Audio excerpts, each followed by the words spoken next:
বিচারকের দায়িত্ব পালন করি, কিন্তু দুপক্ষের কথা শুনে আমি আপনার পক্ষ নিতে পারলাম না, আমি ঘোরালোর পক্ষ নিয়েছি। কেন, কি জন্য? আপনি বলে ফারুক এখানে আমার সামনে সুন্দর সুস্থভাবে কথা বলতে পারছেন, কিন্তু আপনি যে এখান থেকে বাড়ি পর্যন্ত যাবেন সুস্থ অবস্থায়, তার গ্যারান্টি কি? গ্যারান্টি নাই। জীবন যে কোনো মুহূর্তে অসুস্থ হয়ে যেতে পারে, যে কোনো প্রাণী যে কোনো মুহূর্তে অসুস্থ হয়ে যেতে পারে। আপনার সামনে যখন ঘোড়াটা এনেছিল সেই সময় ঘোড়াটা আপনার কাছে সুস্থ মনে হয়েছে, অসুস্থ মনে হয়েছে? সুস্থ মনে হয়েছে। আপনি সুস্থ ঘোড়া সজ্ঞানে কিনেছেন, টাকা পয়সার লেনদেনও হয়ে গেছে, ক্রয় বিক্রয় কমপ্লিট হয়ে গেছে, আপনার মালিকানায় চলে গেছে ঘোড়া। এরপরে আপনার ফেরত দেওয়া মানে এটা অযৌক্তিক হবে, অমানবিক হবে, অন্যায় হবে, অবিচার হয়ে যাবে। ওমরে ফারুক কিচ্ছু বললেন না, মাথা নিচু করে সোজা বাড়িতে চলে গেলেন। পরের দিন মজলিসে শুরার বৈঠকে বসে তিনি বলছেন, শোনো, অমুক জনপদে একটা বিচারক আছে, আঞ্চলিক বিচারক, তার খুব সাহস, সে আমার বিরুদ্ধে পর্যন্ত রায় দিয়ে দিয়েছে, সঠিক রায় দিয়েছে, অতএব তাকে আঞ্চলিক বিচারপতি না বানায় তাকে এই রাষ্ট্রের গোটাল চিফ জাস্টিস বানায় দেওয়া হোক। জোরকান সুবহানাল্লাহ। খলিফার বিরুদ্ধে রায় দিলে পদ কমে না বাড়ে? বলেন, পদ কমে না বাড়ে? ওমর ফারুক বলেন, ওর সৎসাহস আছে, ওর সঠিক বিচার করতে পারবে। আর যদি এরকম উল্টা পাল্টা বিচার যদি এখন এই সময় পাগল বানায়া ছেড়ে দেয়, ঠিক কিনা? বিচারটা আমাদের সঠিক হওয়া উচিত। দুনিয়ার বিচার সঠিক হবে, আখিরাতের বিচারও।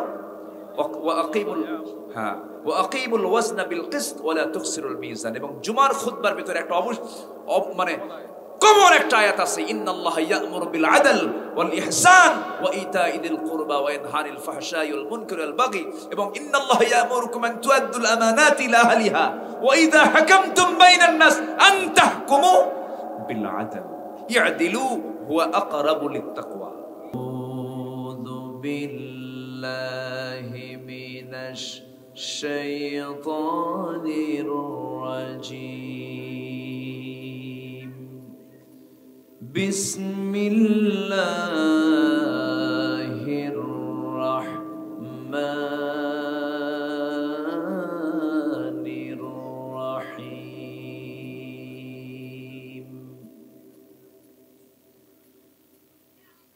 ওয়াকতুব লানা ফি হাযিহি দুনিয়া হাসানাতাও ওয়া ফিল আখিরাতি ইন্না হুদনা ইলাইক।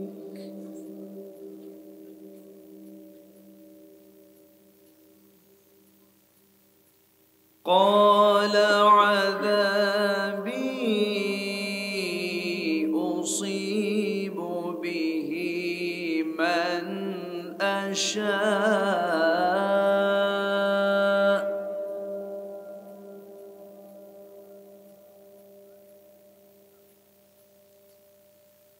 ورحمتي وسعت كل شيء فسأكتبها للذين يتقون.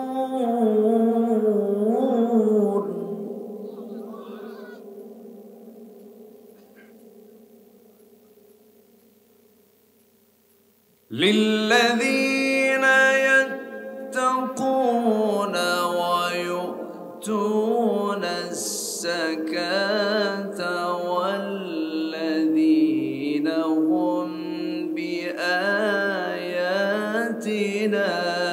يؤمنون.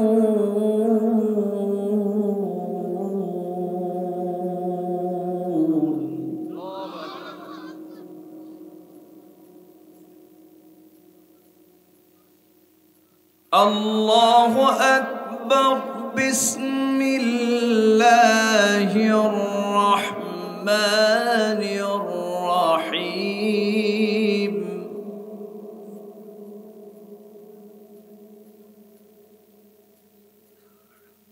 إن الله وملائكته يصلون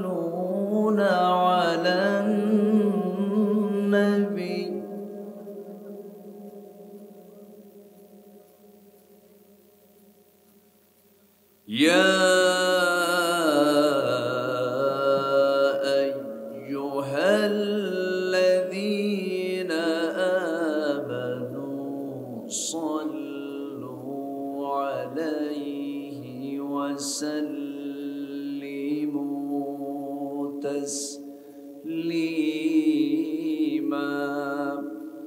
اللهم صل على سيدنا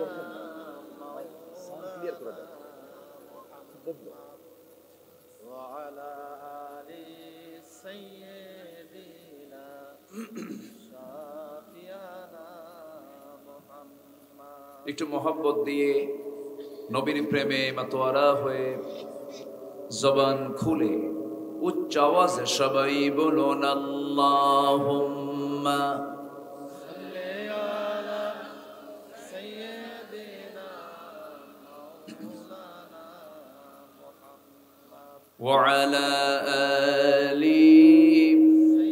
سيدنا شافينا محمد তাইফের কথা ভেবে কাঁদে শুধু দুনয়ন এমন দরদি পেতে কাঁদে মন অনুক্ষণ কাঁদে মন অনুক্ষণ ওহুদে দাতাহারা আহমদ যখন লৌহ মাখা কিয়ামতে উঠবে তখন জিহাদ না করে কিভাবে দেখাবে তুমি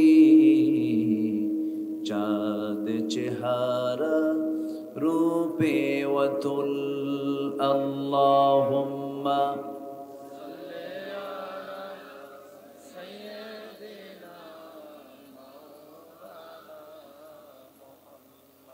وعلى آل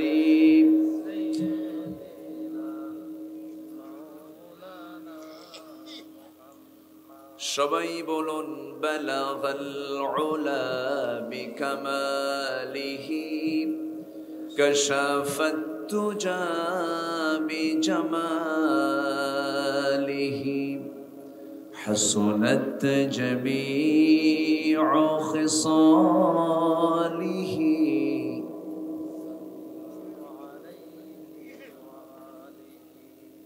سورة يوسف بداري حكمة لقمان ما قارئ قرآن باري يهدي لسادمان ما بلغ العلا بكماله كشف التجى بجماله حسنت جميع خصاله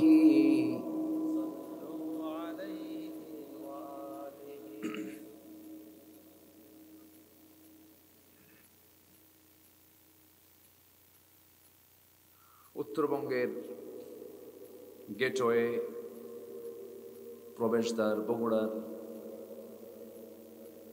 শাহজাহানপুর উপজেলার জগন্নাথপুর নুরুল হুদা সিদ্দিকিয়া হাফিজিয়া মাদ্রাসা মাহফিল ইন্তেজামি কমিটি কর্তৃক আয়োজিত ৪৫তম বার্ষিকী তাফসীরুল কুরআন মাহফিল ২০২৩ মহৎ আয়োজনের সম্মানিত সুযোগ্য সভাপতি মাননীয় চেয়ারম্যান মহোদয়, আমার বাম পাশে উপবিষ্ট মাহফিলের বরেণ্য সহসভাপতি মুহতারাম মাওলানা ওয়ারিসুল মুস্তাফা আল আতিক, আজকের মাহফিলের বরেণ্য প্রধান অতিথি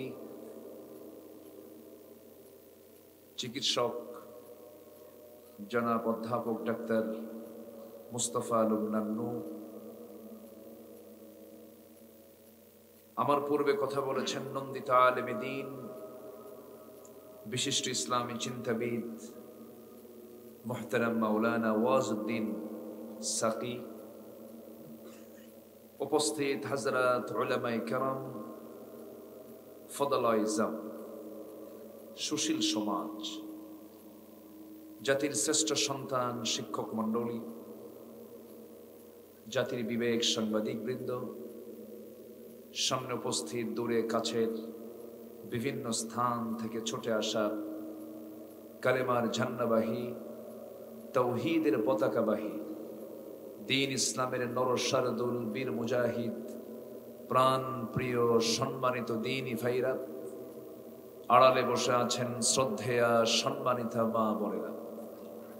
আলোচনার সূচনায় আনুষ্ঠানিকতার মধ্য দিয়ে আমার পক্ষ থেকে আবারও দিল খোলা সালাম, আসসালামু আলাইকুম ওয়া রাহমাতুল্লাহি তাআলা ওয়া বারাকাতুহু। সালামের জবাব একটু ভিজা ভিজা মনে হলো। আসসালামু আলাইকুম ওয়া রাহমাতুল্লাহি ওয়া বারাকাতুহু।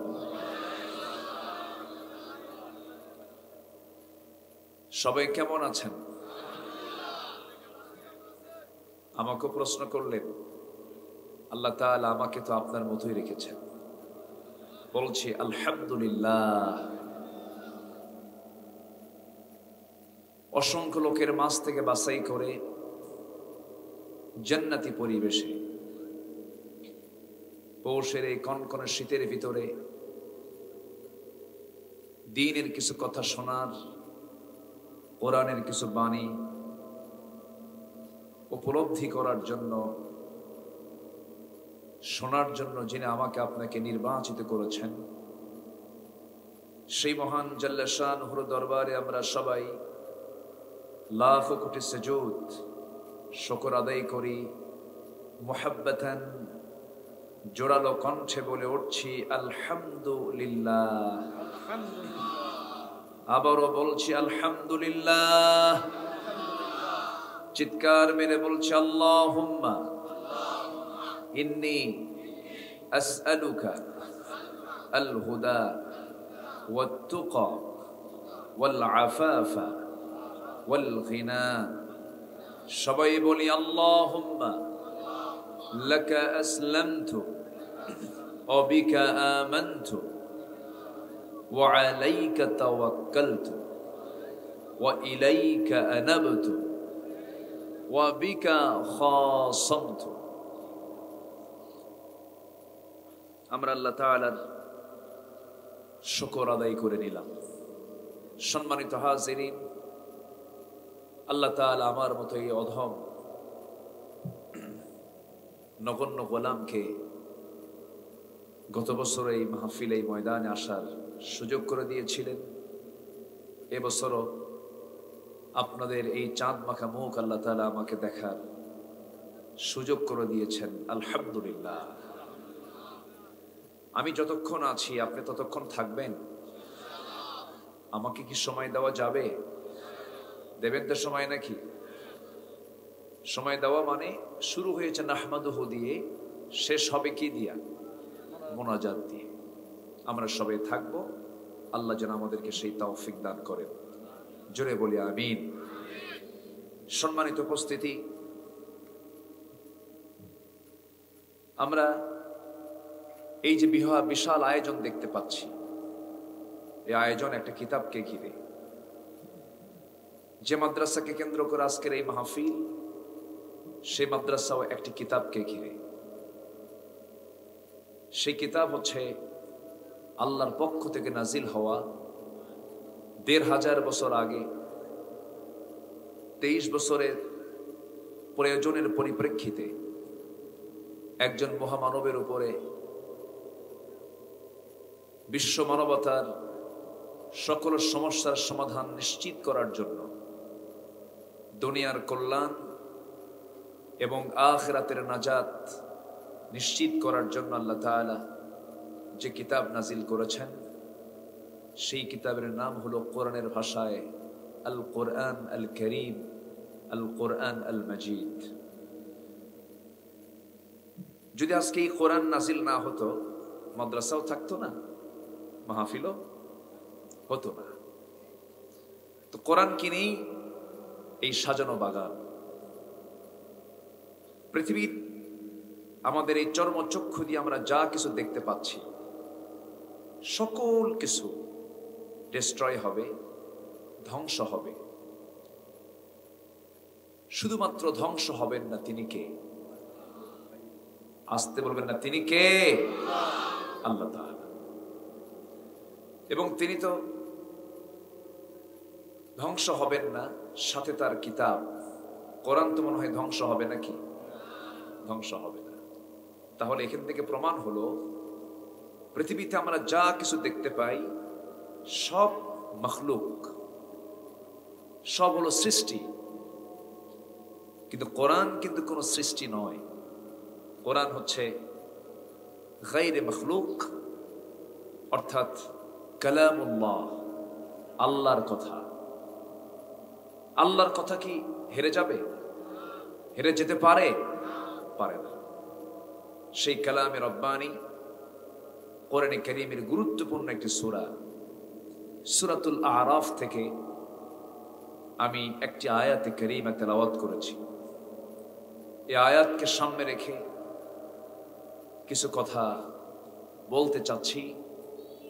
আল্লাহ রাব্বুল আলামিন যেন আমার মুখ থেকে সেই কথাগুলো বের করে দেন, যে কথাগুলো মুসলিম উম্মার জন্য খুবই প্রয়োজন। এমন জাতীয় কথা যেন আল্লাহ তাআলা আমার মুখ থেকে বের করে দেন। জোরে বলি আল্লাহুম্মা আমিন।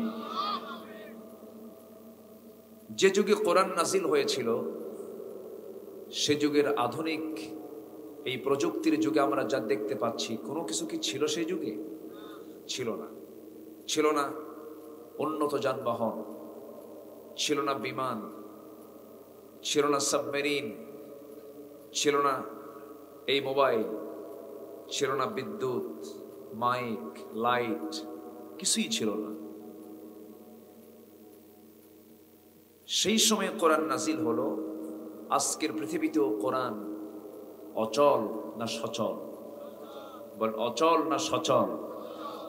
কিয়ামত পর্যন্ত সব শিক্ষা, পৃথিবীতে যা আমরা দেখি, সব গবেষণা শেষ হবে, কোরআনের গবেষণা শুরু হবে।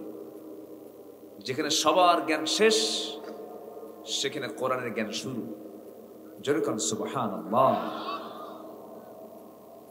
বিজ্ঞান যদি সঠিক তথ্য দেয় তাহলে কোরআনের সঙ্গে মিলবে, আর যদি সঠিক তথ্য না দিতে পারে তাহলে মিলবে না। মানে কোরআন দিয়ে বিজ্ঞান যাচাই হবে, বিজ্ঞান দিয়ে কিন্তু কোরআন যাচাই হবে না।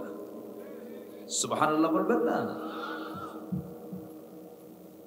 কারণ কোরআনই তো বিজ্ঞানময় কিতাব। একটা সূরা আছে, যে সূরাটা খুব দামি সূরা, যে সূরাটা পড়লে পর অন্য সূরার চাইতে একটু বেশি সওয়াব পাওয়া যায়। যারা পারেন সুন্দর করে আমার সঙ্গে ঠোঁট মিলিয়ে বলুন, ইয়াসিন ওয়াল কুরআনিল হাকীম ইন্নাকা লামিনাল মুরসালিন আলা সিরাতিন মুস্তাকিম। কোরআন হলো বিজ্ঞানময় কিতাব। যত সায়েন্স, সৌরজগৎ নিয়ে কথা সূরা ইয়াসিনে বলা হয়েছে, আল্লাহ রাব্বুল আলামিন বিজ্ঞান নিয়ে সূরা ইয়াসিনে বেশি বেশি কথা বলে দিয়েছেন। সূর্য নিয়ে কথা বলেছেন, চন্দ্র নিয়ে কথা বলেছেন, মহাকাশ নিয়ে কথা বলেছেন। আল্লাহ রাব্বুল আলামিন এমন কোন সাবজেক্ট নাই যার মধ্যে বাদ দিয়েছেন, সব কিছু বলে দিয়েছেন। আল্লাহ রাব্বুল আলামিন আরেক জায়গায় বলছেন, আর রহমান আল্লামাল কুরআন খালাকাল ইনসান আল্লামাহুল বায়ান। জোরে বলুন আল্লাহু আকবার। প্রথম যে 5টা আয়াত নাজিল হলো, সেখানে সায়েন্সের কথা বলেছেন।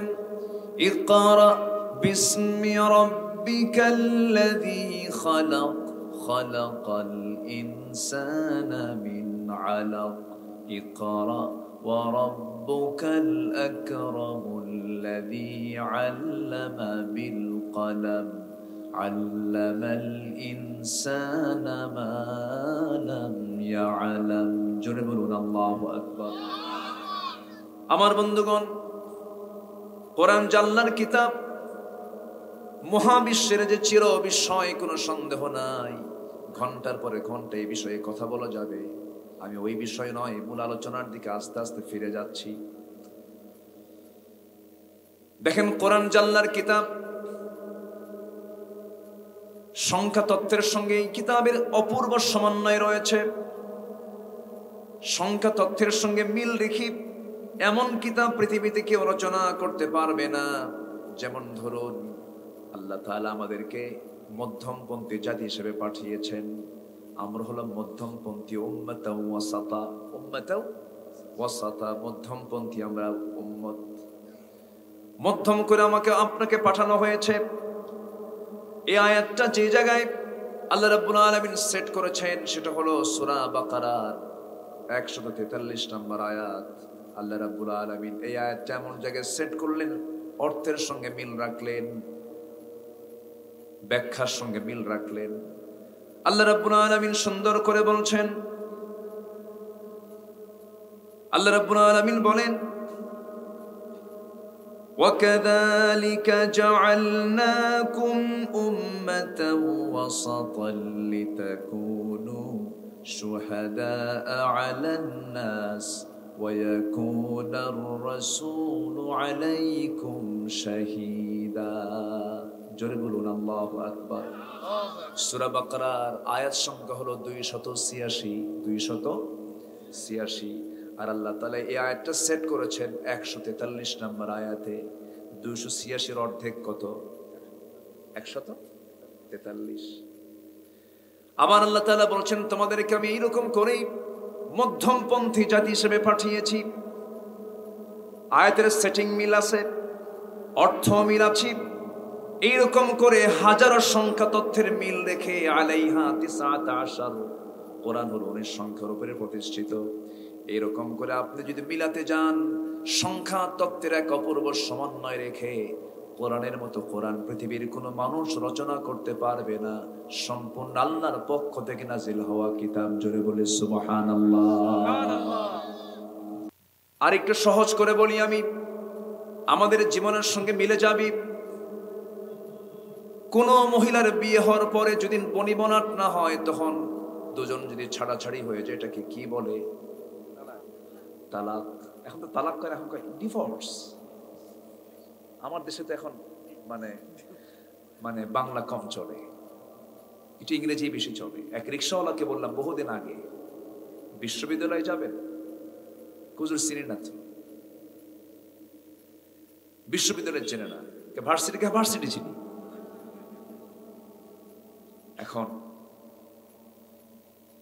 ইংরেজি মানুষ বেশি বুঝে। ডিভোর্সের আরবি হলো তালাক। কোরআনে কারীমের একটা সূরা আছে, সেই সূরার নামটা কি? তালাক। সূরাতুত তালাক। আল্লাহ তাআলা একটা সূরার নাম দিয়েছেন। বিয়ে নামে সূরা নাই, কিন্তু তালাক নামে সূরা আছে। তাহলে তালাক নামে সূরা যদি থাকে, অবশ্যই এই বিষয়টা গুরুত্বপূর্ণ। কম না বেশি বলেন? আসতে বলেন, কম না বেশি? বেশি। যদি কোনো মহিলাকে তালাক দিয়ে দেয়, তালাক আসে পুরুষ থেকে না নারী থেকে? পুরুষ থেকে। তালাক দেওয়ার অধিকার কার? পুরুষের। একজন কইছে কি জানো, শুনছি, বিশেষ সেটা কারণ বিয়ের সময় সুপ্রিম পাওয়ার হলো নারীর। নারী অনুমতি দিলে কি হয়? বিয়ে হবে। ডিভোর্সের পাওয়ারটা দেওয়া হয়েছে মূলত পুরুষকে, কারণ মেয়েদেরকে দিলে সকাল বিকাল কতবার যে তালাক হতো আল্লাহই জানে। বুঝেন নাই? এখানে বিষয় আছে, অনেকে বুঝে না। আমার কথা কি সবাই বুঝতে পারছেন? আমি আজকে সময় নিয়ে আমি আলোচনায় বসেছি। গত বছর তো আমি আমার যে সময় বলছেন সেই সময় উঠছে। আমি এরকমও দেখেছি, আমি চলে যাচ্ছি, মানুষ মাহফিলের দিকে আসতেছে।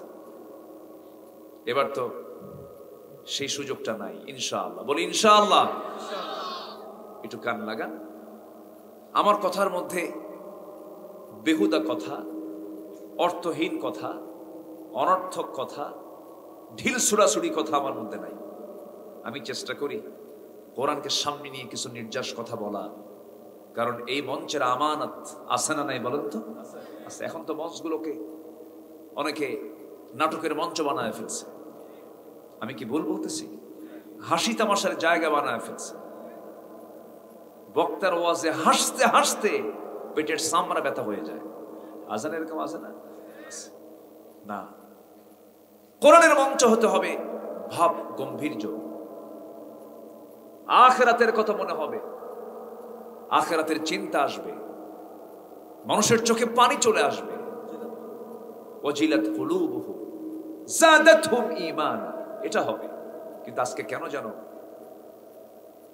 কারা যেন মঞ্চে উঠে পুরোটা মানে নাটকের মঞ্চের মতো মঞ্চস্থ করছে। এটি একটি বিপদের লক্ষণ, এটি একটি চরম ভয়ঙ্কর একটা বিষয়। আল্লাহ তুমি এই জাতিকে এই সমস্ত অপকর্ম থেকে তুমি আল্লাহ হেফাজত করো। জোরে বলি আল্লাহুম্মা আমিন।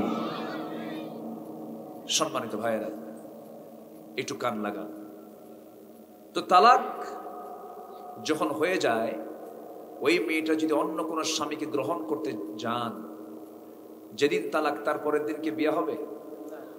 আসতে বলে হবে। কেন হবে না? কি জন্য হবে না? এটাই হলো ব্যাখ্যা। এটা কি বলেন? এটাই হলো তাফসীর। এটা হলো কি তাফসীর। কেন হবে না বিয়া? একটা পুরুষ তো পারে, একটা পুরুষ পারে না? যেদিন তালাক হবে তার পরের দিনই বিয়ে করতে পারে। যখন তালাক হবে তারপরেই বিয়ে করতে পারে, যদি তার স্ত্রী যদি 4টা ক্রস না করে। এখন তো 7টা বউ থাকে আমার দেশে।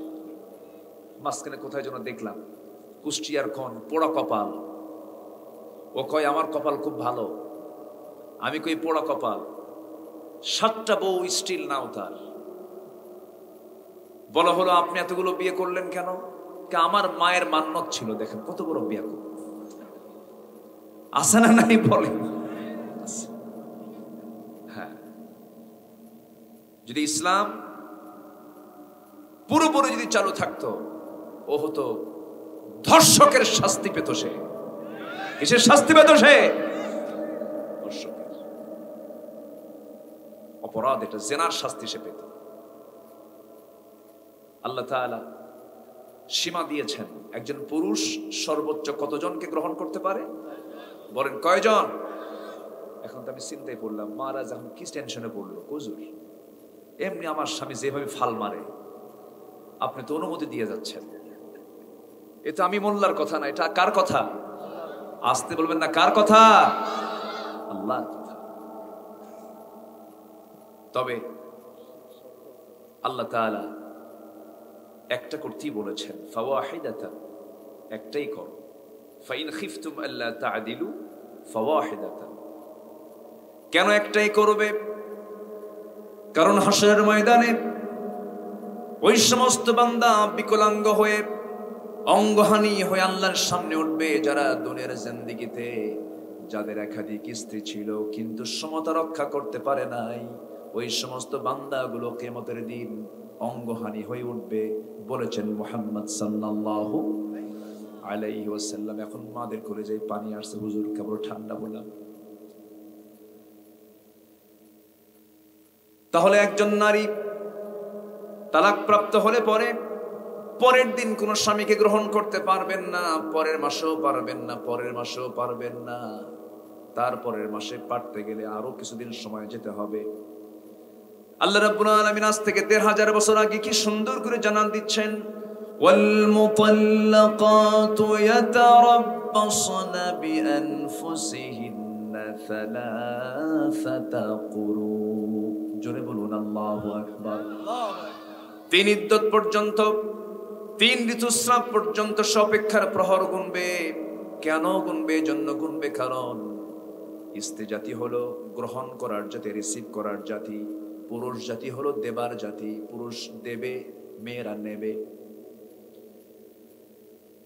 স্বামী এবং স্ত্রী যখন ইন্টারকোর্স হয়ে যায়, যখন তারা মিলিত হয়ে গেল, স্বামীর স্পার্ম যখন স্ত্রী গ্রহণ করে ফেললেন, গ্রহণ করার সঙ্গে সঙ্গে স্বামীর পক্ষ থেকে যাওয়া যে প্রোটিন, যে ব্যাকটেরিয়া গুলো স্ত্রী গ্রহণ করলেন, মাথা থেকে পা পর্যন্ত তা বিস্তার করতে থাকে। এই যে ব্যাকটেরিয়া, এই প্রোটিন গুলো 1 মাসে 30% তার দেহ থেকে বের হয়, 2 মাসে 60% বের হয়, 3 মাসে 90% বের হয়ে যায়, আর কয়েকটা দিন পার হলে পরে 99% 100% শরীর থেকে তার ব্যাকটেরিয়া প্রোটিন গুলো, তার স্বামী থেকে পাওয়া প্রোটিন গুলো বের হয়ে যায়। যদি কোনো নারী তালাক প্রাপ্ত হওয়ার 3 মাসের আগে যদি কোনো স্বামীকে গ্রহণ করতে যান, তাহলে কি হবে? সেকেন্ড স্বামী যখন তিনি গ্রহণ করতে গেলেন, আগের স্বামীর রেখে যাওয়া যে প্রোটিন ব্যাকটেরিয়া গুলো, সেই ব্যাকটেরিয়া পরের ব্যাকটেরিয়া দুটো এক জায়গায় হয়ে যাবে, নতুন রোগে আক্রান্ত হবে, সমাজে মহামারী সৃষ্টি হয়ে যাবে, জিনার ফলে নতুন নতুন রোগ উৎপন্ন হয়ে যাবে, সমাজ বেকায়দায় পড়ে যাবে, মানুষগুলো রোগী হয়ে যাবে। আল্লাহ রাব্বুল আলামিন সেই জন্য 1 মাস নয়, 2 মাস নয়, 3 মাস নয়, 3 মাস সামথিং, 3 মাসের পরও কিছুদিন পর্যন্ত আল্লাহ রাব্বুল আলামিন অপেক্ষা করতে বলেছেন। জোরে বলেন সুবহানাল্লাহ। আমার কথা কি বোঝা যাচ্ছে? আচ্ছা, পশ্চিমা বিজ্ঞানীরা, চিকিৎসকরা এই সমস্ত আয়াত নিয়ে গবেষণা করেছেন। এখন প্রশ্ন হলো, তালাক প্রাপ্ত নারী 3 মাস, কিন্তু বিধবা নারী স্বামীকে হারিয়েছেন। বিধবা বোঝেন তো সবাই নাকি? আচ্ছা, বিধবা যার স্বামী মারা যায়, বিশ্বে বলতেছে আমার দাদার জায়গা আছে না, এরকম আছে না? কার জায়গা? দাদার জায়গা। আরেকজন রাগ করে কয় তোর মসজিদে যাবই না, যা। ঠিক আছে না? আরেকটা মসজিদ বানাইছে।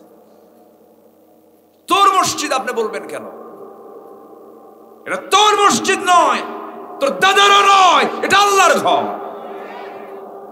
তবুও মসজিদ 2টা বানানো যাবে, এক গ্রামের এ কোনায় একটা, মাঝখানে একটা, আরেক কোনায় একটা। আমি কি ভুল বলতেছি? আচ্ছা, এই মসজিদগুলো বানানো কি ঐক্য ভ্রাতৃত্বের লক্ষণ? আসতে বলে, এর মধ্যে কি ঐক্য তৈরি হয় না ফাটল সৃষ্টি হয়? দরকার কি? এক সাহাবী নবীর সামনে দাঁড়ালেন, দাঁড়িয়ে বলছেন, ইয়া রাসূলুল্লাহ, আমার বাড়ি থেকে মসজিদটা বহু দূর, আমার কাছাকাছি একটা জায়গা আছে, যদি আপনি আমাকে পারমিশন দিতেন আমি এই জায়গায় মসজিদ বানাতাম, আমার জন্য কষ্ট কম হতো। রাসূল বললেন, সাহাবী, মসজিদ বানানোর দরকার নাই, দূর থেকে আসো, সওয়াবটা তুমি বেশি বেশি পেয়ে যাবে। জামাতের সংখ্যা যত বড় হবে, লোকের সংখ্যা যত বড় হবে, বরকত তত কমবে না, বাড়বে, বেড়ে যাবে। মসজিদ ঘন ঘন নয়, মুসল্লি বাড়তে হবে। আমার নবীর মসজিদ ছিল কাঁচা না পাকা? বলেন বলেন বলেন। আর আজকে আমার দেশ সহ গোটা দুনিয়ার মসজিদগুলো কাঁচা না পাকা? আজকে বর্তমান দুনিয়ার সমস্ত মসজিদগুলো পাকা হয়ে গেছে, ইমানগুলো কাঁচা হয়ে গেছে। আর আমার নবীর যুগের মসজিদগুলো ছিল কাঁচা কাঁচা, ইমান ছিল পাকা পাকা। ইমান তো পাকা হওয়া দরকার। লক্ষ লক্ষ টাকা আপনি সুদের কারবার করে এসে গোটা মসজিদের টাইলস বানায় দিলেন, মসজিদের টাইলস আপনি হারাম টাকায় দিয়ে দিলেন, মসজিদ হারাম হবে না, কিন্তু আপনি যে হারাম টাকা ঢুকায় দিলেন, আপনাকে আসামির কাঠগড়ায় দাঁড়াতে হবে আল্লাহর আদালতে।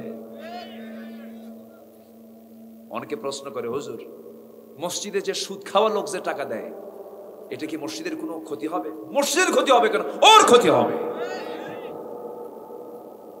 আমি কিন্তু অনেক কথাই বলে ফেলতেছি, রাগ করতেছেন নাকি আপনারা? রাগ করতেছেন?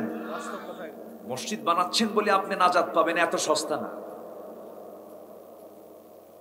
মসজিদান দিরারান আছে না? মসজিদে জিরার ছিল আমার নবীর যুগে। রাসূল বলেছেন, আগুন জ্বালায়া ওই মসজিদগুলো সব পুড়ায় দাও। ওদের লক্ষ্য, ওদের নিয়ত ঠিক নাই। কষ্ট পাচ্ছেন? হ্যাঁ, যারা বানাছে তারাই পাবি। বা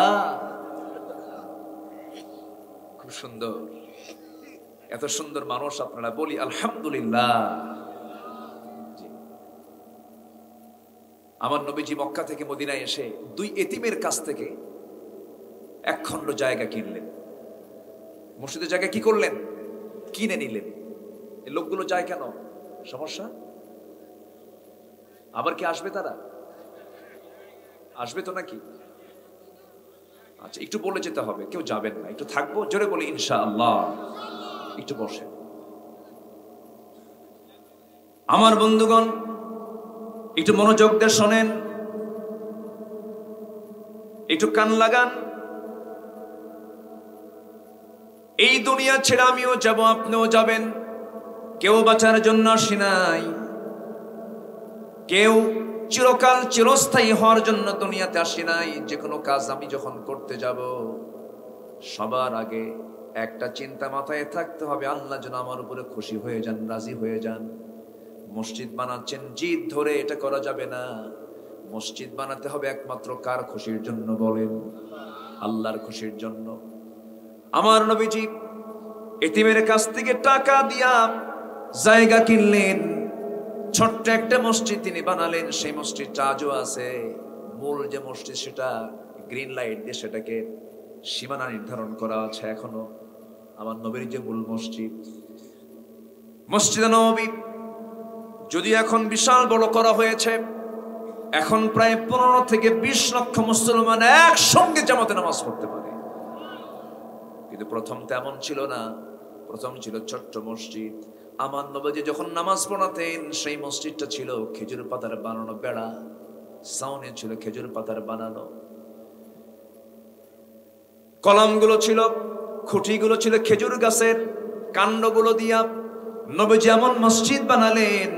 সেই মসজিদের এমন মুসল্লি, যে মুসল্লিগুলো গোটা দুনিয়ার শ্রেষ্ঠ মানুষ, তারা আবু বকরের মতো মুসল্লি, ওমরের মতো মুসল্লি, ওসমানের মতো মুসল্লি, আলীর মতো মুসল্লি। আমার নবীজি নামাজের দায়িত্ব পালন করেছেন। বেলাল আজান দিয়েছেন মসজিদে, মাইক ছিল না, কিন্তু যদিও বেলাল মাইক ছাড়া মসজিদে আজান দিয়েছেন, কিন্তু আজানটা শাজিম পর্যন্ত পৌঁছে গেছে। আমার বন্ধুগণ, আমার ভাইয়েরা, নামাজকে যত্নের সঙ্গে আদায় করতে হবে। অরিজিন মুসল্লি হতে হবে। মেকি মুসল্লি হওয়া যাবে না, অভিনয় করে মুসল্লি হওয়া যাবে না, অরিজিন মুসল্লি হতে হবে। মহান রব্বুল আলামিন বলছেন, আমি ওই সমস্ত বান্দাকে 1 নম্বর জান্নাত, জান্নাতুল ফেরদাউস দেব, যারা খুশুর সঙ্গে, যারা আমাকে খুশি করার জন্য যারা নামাজ আদায় করতে পেরেছে। জোরে বলি সুবহানাল্লাহ। সাইয়েদনা বেলাল, তার আযানটার শাজিম পর্যন্ত পৌঁছে গেছে। কেন, কি জন্য পৌঁছে গেছে? মূল কারণ হলো সাইয়েদনা বেলাল, তার মধ্যে যে সবচেয়ে বড় গুণ, যে তাকওয়াটা ছিল, যে ঈমানটা তিনি এনেছিলেন, সেই ঈমান আনার মধ্যে কোনো প্রকার গ্যাপ ছিল না, ল্যাক ছিল না, ফ্রেশ ঈমান তার ছিল। যখন তিনি কালেমা পড়লেন, কালেমা পড়ার সঙ্গে সঙ্গে মনিব উমাইয়া তাকে ধরে ফেলে বলছে, শুনলাম বেলাল তুই নাকি ইসলাম কবুল করেছিস।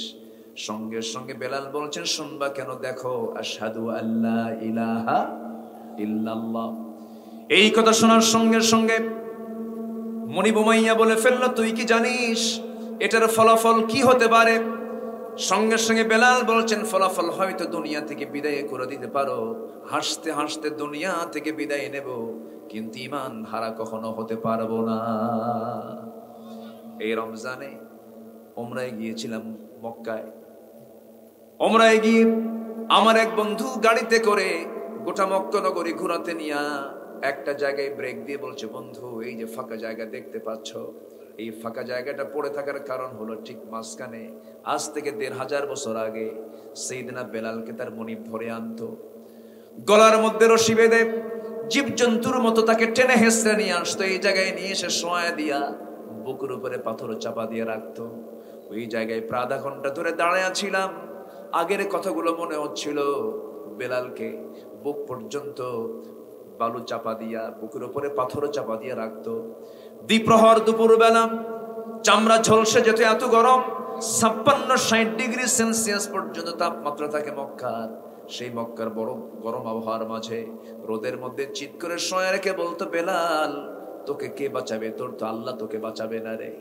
সাইয়েদনা বেলাল শুধু একটা সূরা পড়তেন, সবাই বলেন কুল হুয়াল্লাহু আহাদ আল্লাহুস সামাদ লাম ইয়ালিদ ওয়া লাম ইউলাদ ওয়া লাম ইয়াকুল লাহু কুফুয়ান আহাদ।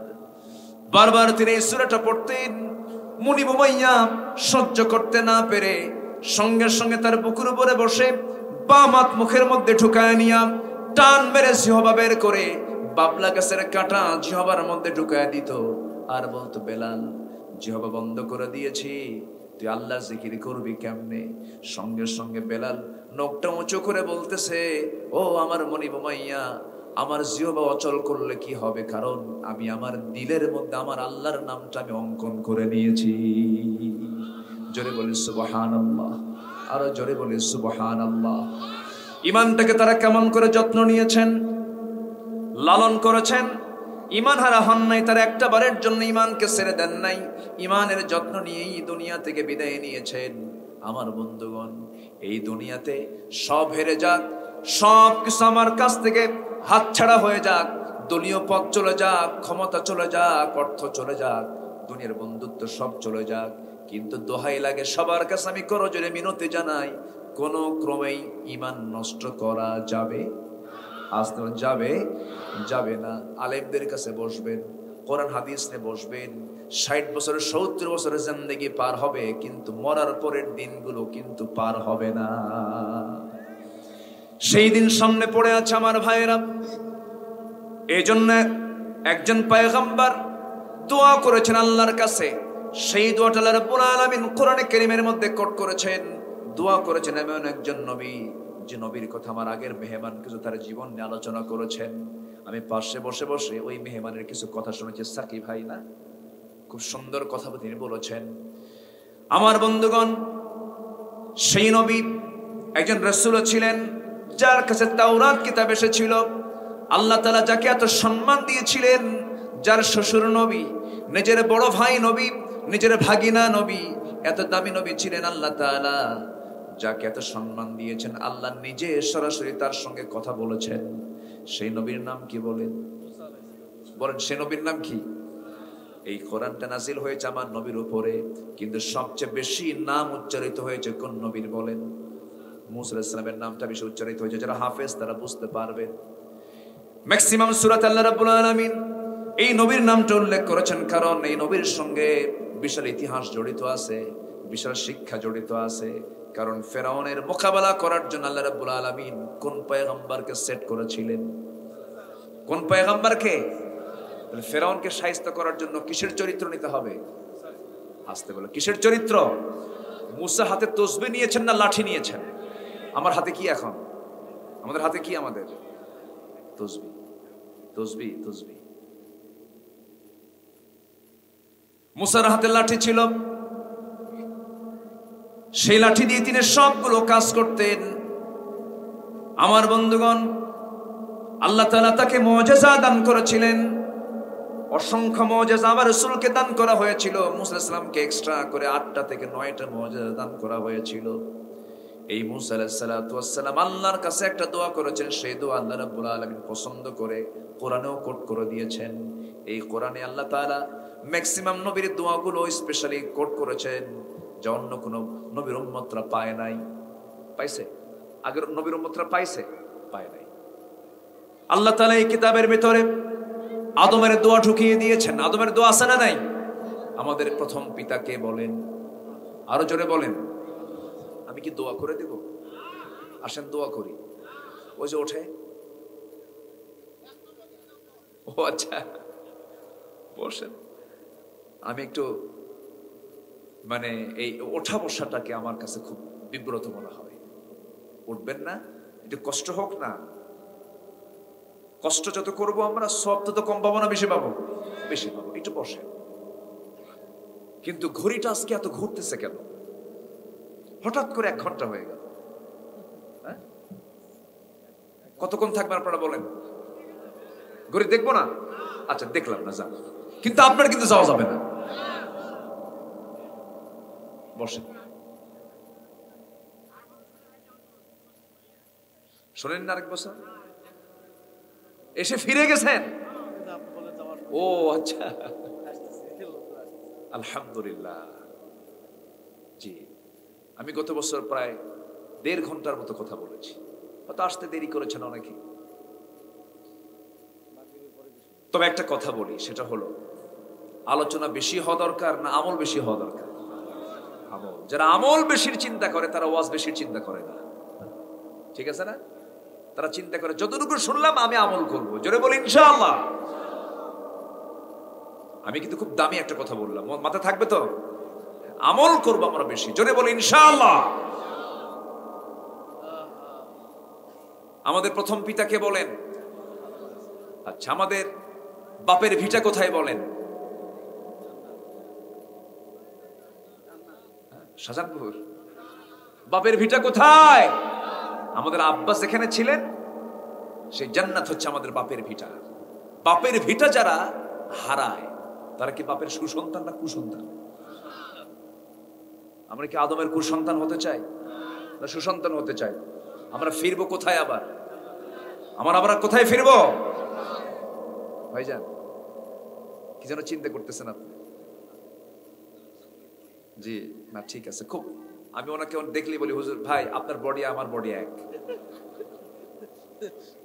গোটা বডিতে যা আছে আসল জিনিসগুলো আছে, অতিরিক্ত কিচ্ছু নাই, খালি রড ছাড়া কোনো মশলা টসলা কিচ্ছু পাবেন।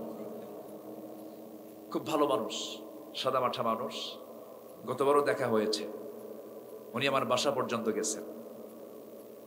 খুব ভালো মানুষ আলহামদুলিল্লাহ, কিন্তু দাড়িটা রাখলে খুব ভালো লাগতো। দাড়িটা রেখে দিবেন ইনশাআল্লাহ?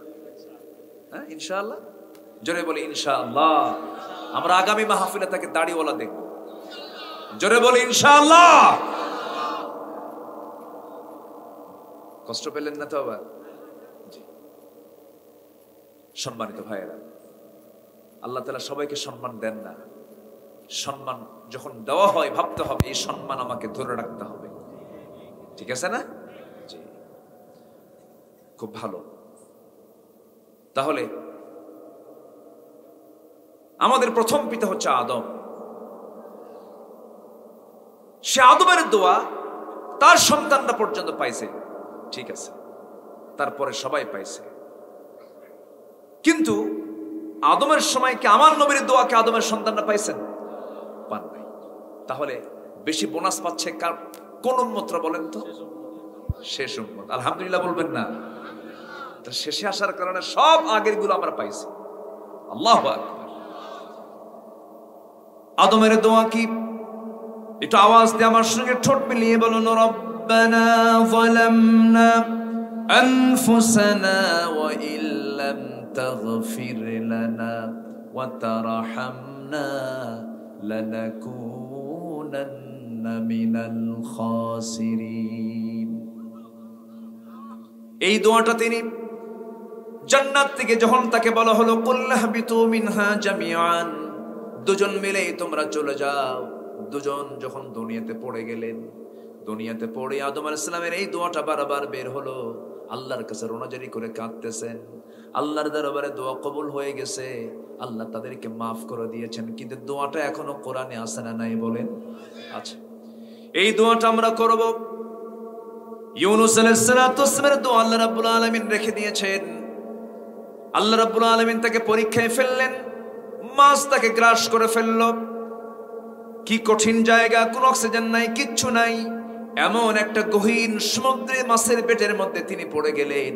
এত বড় বিপদ সংকীর্ণ জায়গা, ওই জায়গায় তিনি একটা বারের জন্য আল্লাহকে বললেন না, তিনি দোয়াটা করেছিলেন। সবাই বলেন, লা ইলাহা ইল্লা আনতা সুবহানাকা ইন্নী কুনতু মিনাজ জালিমিন। এই দোয়াটা তিনি করলেন, নাজাত দিলেন কে? আসতে বলবেন না কে? আল্লাহ বলছেন, ওরে ইউনূস, তুই নবী হলে কি হবি রে? ইউনূস, তুই যদি আমার জিকিরটা না করতি, আমার কাছে যদি তুই দোয়াটা না পড়তি, লালাবিথা ফি বাতনিহি ইলা ইয়াউমি ইউবআসুন, আমি তোকে কিয়ামত পর্যন্ত এই মাছের পেটে রেখে দিতাম। তাহলে দোয়ায় কপাল খোলে কিনা বলেন? দোয়ায় কপাল খোলে কিনা? করে যায়।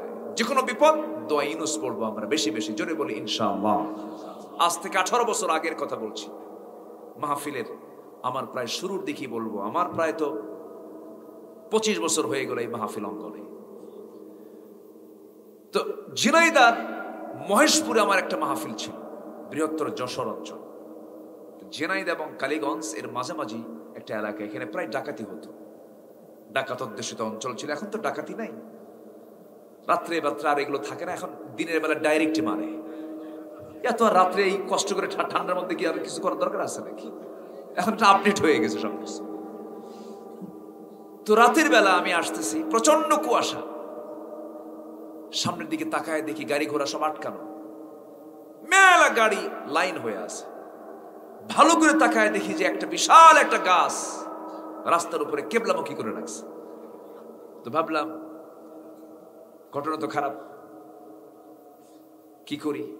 আমার সেদিন নিজের গাড়ি ছিল না, ভাড়া করা একটা গাড়ি নিয়ে গেছি, ড্রাইভার নতুন, গাড়িও নতুন।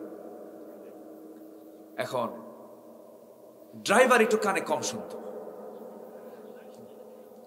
তা আমি সামনে যে যখন এই অবস্থা দেখলাম, ড্রাইভারকে বললাম, ড্রাইভার সামনে ডাকাতি চলে, কুয়াশা, চরম বিপদ, কি করি এখন বলো তো? এখন আমরা একটু মেহেরবানি করে, দুজনেই তো আমরা আছি, এটা আমরা আল্লাহর কাছে একটু বলি, আল্লাহ যেন বিপদ থেকে উদ্ধার করে, একটু দোয়া ইউনুস পড়ো। সে বলে, হুজুর ইউনুসকে, মানে কানে কম শুনে তো শুধু ইউনুস শুনছে, এক তো বিপদ, আরেক বিপদে পড়ে গেছে। ইতিমধ্যে ডাকাতি চলছে, হঠাৎ করে ডাকাতের এক সদস্য, আমি বারবার দোয়া ইউনুস পড়তেছি, আল্লাহ এই বিপদ থেকে বাঁচা। তো ডাকাতের এক সদস্য এসে আমার গ্লাসের কাছে এসে একটা টোকা মার। যখন টোকা মারছে আমি তো একদম ঝাঁকি মেরে উঠছে, কাম তো সারল। আল্লাহকে বলতেছে, আল্লাহ দোয়া তো পড়লাম ঘন ঘন, কিন্তু কাম তো হয় না। কথা বলছেন? আল্লাহর কি ফয়সালা, কোন আওয়াজ নাই, চুপচাপ আছে। সামনে থেকে আরেক ডাকাত ওকে ইঙ্গিত দিয়ে কি যেন একটা ডাক দিল, ও আবার সরে চলে গেল। এরপরে আর আমার গাড়ির সামনে আসে নাই ওরা, আল্লাহ আমাকে বাঁচায় দিয়েছেন। মানে বিষয়টা হলো যে যদি দিল থেকে চাওয়া হয়, যদি আল্লাহ দ্রুত গতিতে দিয়ে দেন, তাহলে আপনি তো পেয়ে গেলেন। যদি না পান, হয়তো বিলম্বে পাবেন। যদি বিলম্বেও না পান দুনিয়াতে, তাহলে ভাবতে হবে আখিরাতে জান্নাতের মধ্য দিয়ে আল্লাহ পাক আপনাকে দিয়ে দিবেন। কথা ক্লিয়ার? এর মধ্যে কিন্তু অনেক উত্তর আছে। আমার বন্ধুগণ, জাতির পিতা ইব্রাহিম আলাইহিস সালাম তিনিও দোয়া করেছেন, তিনি তার দোয়াটাও কোরআনে কোট করা আছে। আমাদের জাতির পিতাকে বলুন, জোরে বলুন, আরো জোরে বলুন, আরো জোরে বলুন। আরবিতে মিল্লাত মানে হলো জাতি, আবি আবুন মানে হলো পিতা, কুম মানে তোমাদের, ইব্রাহিম মিল্লাতা আবিকুম ইব্রাহিম। সূরা হজ বাড়িতে গিয়ে মিলায়ে দেখবেন, আমি আব্দুল্লাহ আমিন আমার কথা নয়, আমি আব্দুল্লাহ আমিন আমার কথা নয়, আল্লাহর কথা। আল্লাহ নিজেই জানিয়ে দিচ্ছেন, ইব্রাহিম ক্বালা ইন্নী জাইলুকা লিন-নাসি ইমামা, আমি তোমাকে গোটা মানব মণ্ডলীর নেতা বানায় দিলাম, আমি তোমাকে জাতির পিতা বানায় দিয়েছি। সূরা হজের শেষ আয়াতটা দেখবেন, মিল্লাতা আবিকুম ইব্রাহিম ওয়া সাম্মাকুমুল মুসলিমিন। আল্লাহ তাআলা বলছেন, এই ইব্রাহিমকে আমি আল্লাহ দোয়া শিখিয়ে দিয়েছি। তিনি কি দোয়া করেছেন? সবাই বলুন, রব্বানা তাকাব্বাল মিন্না ইন্নাকা আনতাস সামিউল আলিম ওয়া তুব আলাইনা ইন্নাকা আনতাত তাওয়াবুর রহিম। জোরে বলুন আল্লাহু আকবার। এরকম করে এই দোয়াটা হলো মুসার দোয়া। কার দোয়া? মুসা আলাইহিস সালাম তিনি দোয়া করেছেন। কি দোয়া করেছেন? ওয়াকতুব লানা ফি হাযিহিদ দুনিয়া হাসানাতাও ওয়া ফিল আখিরাতি ইন্না হুদনা ইলাইকা ক্বালা আযাবি উসিবু বিহি মান আশা। জোরে বলুন আল্লাহু আকবার। তিনি আল্লাহর কাছে দোয়া করেছেন, আল্লাহ তাআলা আমাদের জন্য তুমি লিখে নাও হাদিহিদ দুনিয়া হাসানা, এই দুনিয়ার জিন্দেগিতে তুমি আল্লাহ আমাদেরকে হাসানা দিয়ে দাও, আখিরাতের হাসানা তুমি আমাদেরকে দিয়ে দাও।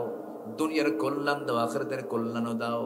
তাহলে আমরা আল্লাহর কাছে চাবো দুনিয়ার কল্যাণ, আখিরাতের কল্যাণ। ঠিক একই দোয়া, একই ভাষা, কিন্তু একটু ভিন্নতা নিয়ে আমার নবী যে আপডেট করে আল্লাহর কাছে দোয়া করছেন, রব্বানা আতিনা ফিদ দুনিয়া হাসানাতাও ওয়া ফিল আখিরাতি হাসানাতাও ওয়া কিনা আযাবান নার। জোরে বলুন আল্লাহু আকবার। এটা আমার নবীর দোয়া। আমার নবীজি যখন তওয়াফ করতেন তখন এই দোয়াটা পড়তেন। সুবহানাল্লাহ। আমার বন্ধুগণ, দুনিয়ার হাসানাটা কি? টাকা হলেই কল্যাণ হয় না, সম্পদ হলেই আপনি কল্যাণ পেলেন তা নয়।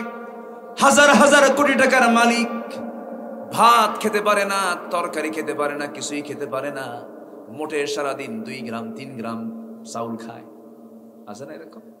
আচ্ছা, একটা প্রশ্ন করি, শহরের লোক বেশি খায় না গ্রামের লোক বেশি খায়? ধনীর বসবাস গ্রামে না শহরে? শহরে। তাহলে খায় বেশি কারা? তাহলে গরিব খায় না ধনী খায়? গরিব খায়, আর ধনী শুধু টাকা দেখে। কি ঠিক আছে? আল্লাহ তো সবাইকে সব দেবে না তো। ধনী বসে হলো ছোট্ট প্লেটে, আর গরিব বসে হলো কি, ওর নাম কি এটা? গামলা, ডিশ বলে বসে। কই প্লেট পোষাবে না, ও ফাঁকি। ওর মধ্যে কি আটে, ওর মধ্যে কি সংকলন হয়? সকালবেলা ঘুম থেকে উঠে এক ডিশ নিয়ে বসে, খাওয়ার পর যখন বলে খাইছো কেমন, কারো এক ডিশ হলে ভালো হতো। আমি কি কথা ভুল বলতেছি? ভাইরে, কল্যাণ আলাদা জিনিস। আল্লাহর পক্ষ থেকে নিয়ামত রাহমত সবাই পায় না, সবাই পায় না। হাজার হাজার কোটি টাকার মালিক সন্তানটা ইয়াবা খায়, আছে না? ইয়াবা খায়া পিস্তল বাপের মাথায় ঠেকা খায়, বেশি কথা কবি না, খাইয়া ফেলাম কিন্তু, আছে না? নাই। লাভ কি? ওই সম্পদের কোনো লাভ নাই। বউ 2-3 জায়গায় লাইন মারে, এদিকে হাজার কোটি টাকার মালিক, লাভ আছে? লাভ নেই। দুনিয়ার কল্যাণ হলো আল্লাহর রহমতের মধ্য দিয়া। ও যুবক, তুমি যদি জেনার কাছে লিপ্ত হয়ে যাও, তুমি যদি বিবাহ পূর্ব কোনো নোংরামি আচরণে যদি মিলিত হয়ে যাও, তোমার জন্য কোনো কল্যাণ থাকবে না, রহমত থাকবে না। কিন্তু কোন নারীকে যদি বৈধ করে ইজাব কবুলের মধ্য দিয়ে যদি বিয়ে করে যদি বউটাকে ঘরে নিয়ে আসো, সেই জায়গায় আল্লাহ বলছেন মুআদ্দাতাও ওয়া রাহমা, আমি আল্লাহ সেই সম্পর্কের মধ্যে ভালোবাসাও দেব, রহমতও দেব। আর তুমি যদি বিবাহ পূর্ব কোনো যদি নোংরামি কোনো কাজে যাও, ক্ষণিকের মোহাব্বত থাকতে পারে, কিন্তু চুল পরিমাণ কোনো রহমত তার মধ্যে থাকতে পারে না। আজকে রহমতের ভালোবাসা আজকে সমাজে না, রহমত ছাড়া ভালোবাসা, রহমত ছাড়া। কি মোহাব্বত, ওরে বাপরে বাপ। মোহাব্বত করতে যাই হলো শিশু পার্কে, আছে না? আছে না? কিন্তু শিশু পার্কে কি শিশুরা বসে থাকে? ওয়াজ কি শুধু আমি পারি নাকি? এই তো হচ্ছে অবস্থা।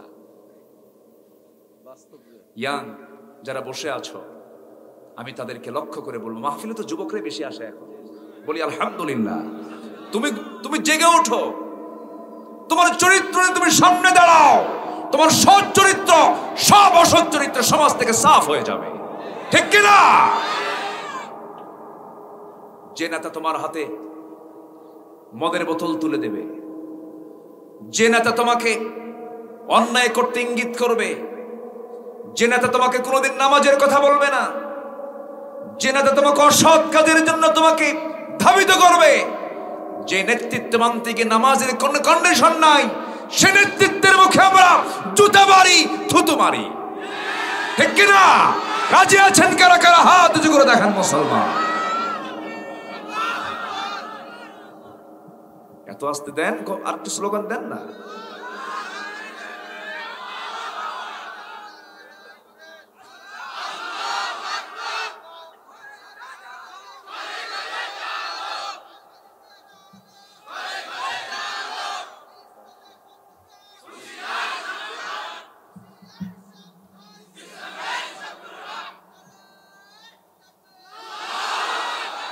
আল্লাহ কবুল করুন, জোরে বলি আমিন। কষ্ট পাচ্ছেন, অসুবিধা, কোনো সমস্যা? আমাদের শেষ কাজ কি হবে? দোয়া। কেউ যাবেন না কিন্তু। আমি এত ভালো মানুষ খুব কম পাই, সামনে আর বেশি প্রশংসা না করি। অনেক ভালো আপনারা, বলি আলহামদুলিল্লাহ। কিছু কিছু মাহফিলে গেলে এ রাত 12টা যখন বাজতে নেয়, 11:30 বাজতে, রাতের মাহফিল কিন্তু বেকায়দা, বুঝলেন, খুব মুশকিল। সন্ধ্যার মাহফিল গত বছর অনেক ভালো ছিল, কুয়াশা হয় বেশি, দূরের মানুষগুলো, যাক যেটাই হোক এটারও সৌন্দর্য আছে, বলি আলহামদুলিল্লাহ। কিছু কিছু এলাকার শ্রোতাগুলো ওই টাকি মাছের মতো। টাকি মাছ চিনেন তো? ওটাকে যদি, কি মাছ? সাইতান মাছ। হ্যাঁ, সাইতান মাছ যখন আপনি ওজন করার জন্য যখন পাল্লায় তুলবেন, যদি আপনি আধা মিনিট যদি ওকে ধরার দায়িত্ব না নেন, একটাও নাই। কিছু কিছু এলাকার শ্রোতা হলো ওই সাইতান মাছের মতো, খালি নড়ে। কিন্তু আজকের এই মাহফিলে যা বসে আছেন, একদম পূর্ণ সাকিনা, যেন একটা প্রশান্তি নিয়ে বসে আছেন সবাই, আলহামদুলিল্লাহ বলেন। লক্ষ লক্ষ মানুষ যে মাহফিল হলেই যে বিশাল কিছু না, মাহফিলের একটা সুন্দর শৃঙ্খলা, এটাই হচ্ছে সবচেয়ে মাহফিলের সৌন্দর্য, আলহামদুলিল্লাহ বলেন। একটু বসো যুবকরা। সম্পর্ক যদি করতেই হয়, 1 নম্বর সম্পর্ক গড়বো কার সাথে? আসতে বলবেন না, কার সাথে? আল্লাহ। বিয়েটা করে নাও, জেনা করো না। আর যদি জেনা না করে বিয়ে করো, আমি তোমাকে জান্নাতেও হুরদের সঙ্গে তোমাকে বিয়ে করায় দেবো, যাও। জোরে বলে সুবহানাল্লাহ। জান্নাতে হুর আছে না নাই? সে হুরগুলো কি সাধারণ কোন নারী? অসাধারণ, অকল্পনীয়। যুবকরা নোংরামিতে পা দিবা না, অসৎ কোন সম্পর্ক গড়বা না, অসৎ কোন বন্ধুত্ব গড়বা না, নামাজ কখনো কাজা দিবা না। সেদিন একজন যুবক আমাকে বলতেছে, হুজুর আপনি কিছু নাসিহা করুন, কিছু উপদেশ দিন আমাকে, আমি যুবক মানুষ। দেখেন তার মধ্যে জানার কি আকাঙ্ক্ষা, আমল করার কি আকাঙ্ক্ষা। আজকে একটা দিক খুব আশার দিক, সেটা হলো আজকে অসংখ্য যুবকের মোবাইলে ওয়াজ ছাড়া কোনো গান বাজনা নাই। এটা ভালো ইতিবাচক দিক। যুবকরা, কোন নারী তোমাকে প্রেমের প্রস্তাব দিয়ে ফেলেছে, সঙ্গে সঙ্গে কোরআন বেশি করে পড়বা, কোরআনটা বেশি করে তেলাওয়াত করবা, সকালে ঘুম থেকে উঠবা, নামাজে পড়বা, নামাজে দাঁড়াবা, নিয়মতান্ত্রিক জীবন যাপন করবে। কারণ চোখ বন্ধ করলে কিন্তু শেষ দুনিয়া, চোখ বন্ধ করলে দুনিয়া শেষ। এই যে আমরা মাহফিল শুনে অনেকে বাড়ি চলে যাব, বাড়ি পর্যন্ত গেলাম, বিছানায় শুয়ে পড়লাম, দোয়া পড়লাম, আল্লাহুম্মা বিসমিকা আমুতু আহইয়া, আল্লাহ তোমার নামে মরলাম, তুমি আল্লাহ আমারে জিন্দা কইরো। কিন্তু আল্লাহ যদি জিন্দা না করেন, ঘুমের আগে ছিলাম ইহকালে, ঘুমের পরে যদি না জিন্দা হয়ে যাব, চলে যাব পরকালে। এটাই তো দুনিয়ার নিয়ম আমার আপনার জন্য। এই জন্য যুবকরা, অসৎ কোন সম্পর্ক গড়বা না। ইউসুফের চরিত্র নিয়ে আসবে। সাইয়েদনা ইউসুফ আলাইহিস সালামের সবচেয়ে বড় ফিতনা ছিল তার সৌন্দর্যটা। সৌন্দর্যের কারণে তিনি নারী ফিতনায় পড়েছিলেন। কিন্তু নারী ফিতনায় পড়লে কি হবে? নারীর ফিতনা তাকে ঈমান হারা করতে পারে নাই। তিনি বলেছেন, ইন্নী আখাফুল্লাহ। আল্লাহ বলেছেন, বান্দারে তুই যদি আমার জন্য যদি বলতে পারিস আমি আল্লাহকে বেশি ভয় করি, আমি তোকে আরশ আজিমের কাছে নিয়ে এসে আমি তোকে আরশ আজিমের ছায়া, আমি তোকে তোর জায়গা দিয়ে দেবো। জোরে করেন সুবহানাল্লাহ।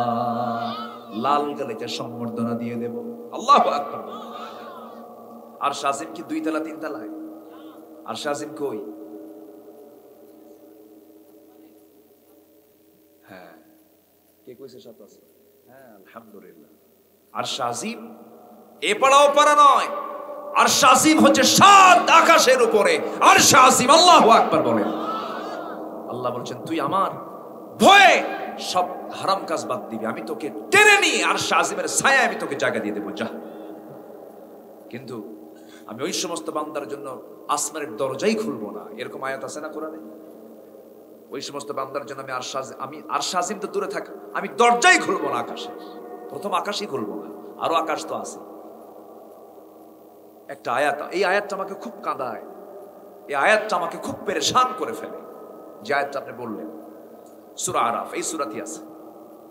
বলবো আল্লাহ রাব্বুল আলামিন বলেন সূরাতুল আরাফ 40 নম্বর আয়াত, ইন্নাল্লাযীনা কাযযাবু বিআয়াতিনা ওয়াস্তাকবারু আনহা লা তুফাত্তাহু লাহুম আবওয়াবুস সামাই ওয়া লা ইয়াদখুলুনাল জান্নাতা হাত্তা ইয়ালিজাল জামালু ফি সাম্মিল খিয়াত ওয়া কাযালিকা নাজজিল মুজরিমিন।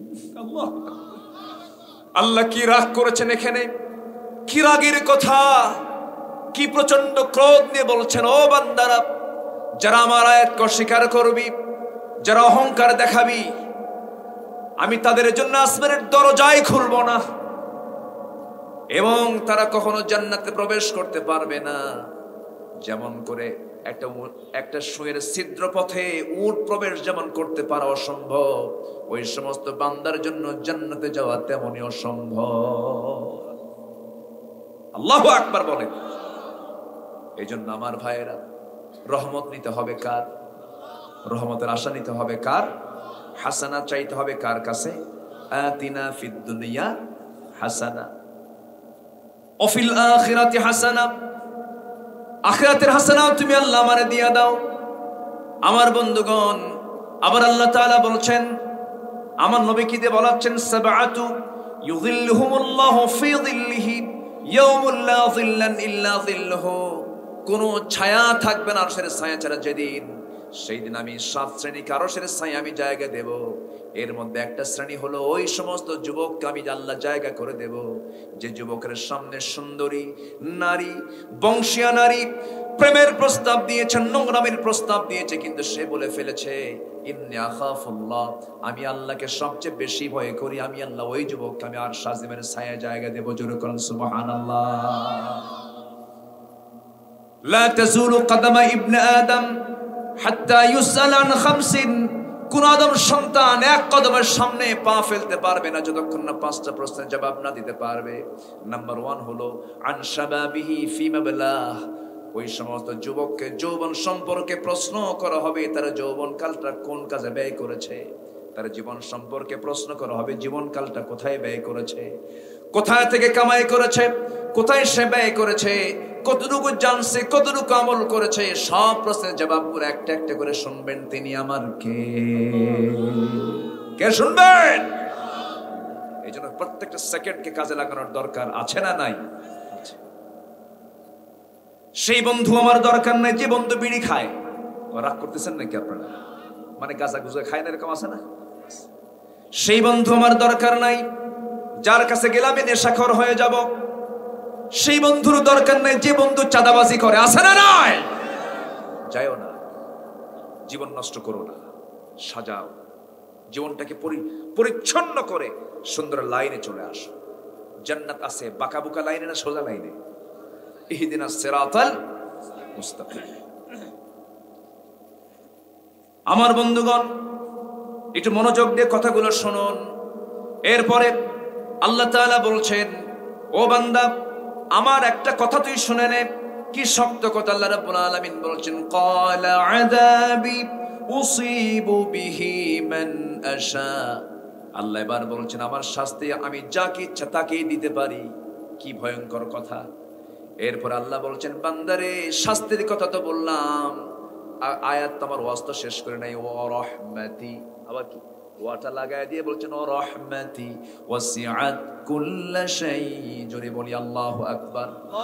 আল্লাহ বলছেন না রে না, এবং সাথে আমার রহমতটা সব জায়গায় প্রশস্ত। আল্লাহু আকবার বলেন। সব জায়গায় পরিব্যাপ্ত, প্রশস্ত হয়ে আছে আমার রহমত। জোরে করুন সুবহানাল্লাহ। জান্নাত নেব না আমরা? জান্নাত নেব না? জান্নাত নেব না? কিন্তু জান্নাতটা হলো কষ্ট দিয়ে ঘেরানো। হুজিবাতুল জান্নাহ বিল মাকারিহ, হুজিবাতুন নার বিশ শাহাওয়াত।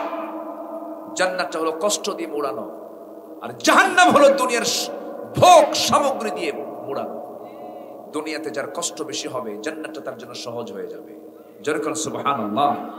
আমার নবীজির টাইম, আমার নবীজির জীবনকাল কি আরামে কেটেছে? আমার রাসূলকে এক রাত আরামে ঘুম পাড়তে পারছেন?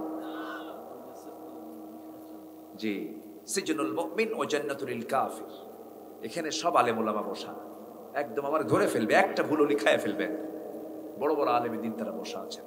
আমি আমার ভিতর থেকে একটা কথাও বলছি না। সম্মানিত ভাইয়েরা, তাহলে আমার নবীজির এই দুনিয়াতে আসার পর বিশ্বের সেরা মানুষ, তার চেয়ে বড় পীর কেউ আছে? পীর মানে কি আমরা বুঝি না? পীর মানে তো বুঝি, পীর মানে হলো ভালো মানুষ, বুজুর্গ মানুষ, এই তো। পীর মানে শিক্ষক, পীর মানে কি? শিক্ষক, বুড়া মানুষ। পীরের আরবি হলো শায়েখ। পীরের আরবি কি? শায়েখ, উস্তাজ। বুইস্তু মুআল্লিমান, সমস্যা নেই, শিক্ষক। তাহলে এই পৃথিবীতে আমার রাসূলের চাইতে বড় সম্মানিত মানুষ পৃথিবীতে কেউ আছে? এক রাত আরামে ঘুম নাই, কেন জানেন? আবু জেহেলদের ডিস্টার্ব। আবু জেহেল এখনো সমাজে আছে না নাই? মুসার ঘুম এক রাত হয়নি ভালো করে, কার ডিস্টার্ব? ফেরাউনের। ইব্রাহিম আলাইহিস সালামের কোনো ঘুম হয় না আরামে, কার ডিস্টার্ব? নমরুদের। এখন তো নমরুদ, ফেরাউন, হামানরা দুনিয়াতে নাই। আসতে বলবেন না, আছে না নাই? যারা মদের আইন পাশ করে, যারা জিনার আইন পাশ করে, যারা সুদের কারবার করে, তারা সবগুলো আবু জেহেলদের প্রেতাত্মা, প্রেতাত্মা, প্রেতাত্মা। আছে না নাই? আবু জেহেল কয় মুহাম্মদ তুমি এগুলো কি কও? ইন্নাল বাইআ কামিসলির রিবা, সুদ তো ব্যবসার মতোই।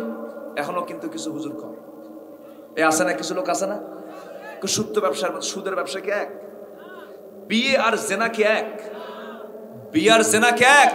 আচ্ছা, জেনায় কি নারী পুরুষ এক জায়গা হয় না? হয়। বিয়ে হলেও নারী পুরুষ এক জায়গা হয় না? তাহলে বিয়ে জায়েজ আর জেনা কি হারাম। আবার অনেকে এই রিলেশন করে, মানে আগে বিয়ের আগে রিলেশন করে বিয়ে করে কয় হুজুর আমার না একটা লাভ ম্যারেজ, আমি কিন্তু লুচ্চা ম্যারেজ। এটা আছে না নাই? আছে না নাই? এগুলো করা যাবে না। যুবকরা রাগ করতেছো তোমরা, এগুলো করো না, যৌবন নষ্ট করো না।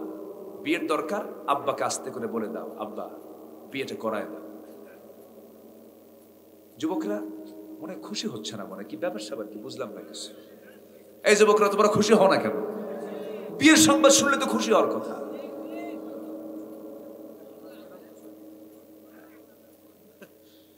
জি, যুবকরা বিয়ে করতে রাজি আছো না তোমরা? বুড়ো চাচাও কেউ রাজি আছে, কি ব্যাপার স্যাপার বুঝতেছে।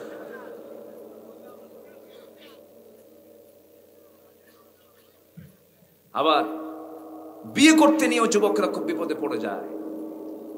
মেয়ের বাবার এত বড় হা আছে না? মেয়ের বাবাও কিন্তু হা করে, আছে না নাই? ছেলে কি করে? ছেলের একাডেমিক কোয়ালিফিকেশন কি? ছেলে পড়াশোনা করেছে কোথায়? নগদ ক্যাশ কত? ইউরোপ আমেরিকায় সিটিজেনশিপ আছে কিনা? মঙ্গল গ্রহে অফিস আছে কিনা? আছে এরকম? আছে না? দুনিয়ার এজেন্ডা নিয়ে সামনে হাজির হয়। যুবকার এত কন্ডিশন কেমন করে পূরণ করে? আমার নবীজি তার নিজের কলিজার টুকরা সব চাদরের দুলালি ফাতিমাকে বিয়ে দিয়েছেন। ধনীর সাথে না গরিবের সাথে? এমন গরিব বাড়ি নাই। আচ্ছা, বাড়ি নাই এমন কোন লোক আছে এলাকায়? এখানে আছেন কেউ? আমার বাড়ি নাই। আমার নবীজির জামাই সিলেকশন হলো যার বাড়ি নাই। সুবহানাল্লাহ বলবেন না? রাসূল বিয়ে দিবেন। বিলিয়নার মিলিয়নার হাজার হাজার কোটি টাকার মালিক সাহাবীরা রাসূলের সামনে প্রস্তাব দিচ্ছে। রাসূল বলেন নট অ্যালাউড, গো, হবে না, যাও। সবার প্রস্তাব দেওয়া শেষ। সাইয়েদনা আলী সবার শেষে আসলেন, এসে বসলেন। রাসূল বলেন আলী কিছু বলবা? হুজুর কি যে বলবো তাও জানি না, কিন্তু তুমি কি আমার মেয়েকে বিয়ে করবা? হুজুর দিলে করব। রাসূল বলেন বিয়ে তো করবা, কিন্তু টাকা পয়সা? হুজুর টাকা পয়সার খবর নিলে তো কামসারা, আমার তো কিছু নাই, বাড়ি তো নাই আমার। নবীজি বললেন বাড়ি না থাক, কিছু টাকা তো তোমাকে দিতে হবে। ফাতুহুন্না উজুরহুন্না ফারিয়দা, কিছু তো তোমাকে মহারণা দিতে হবে। কিছুই কি নাই তোমার?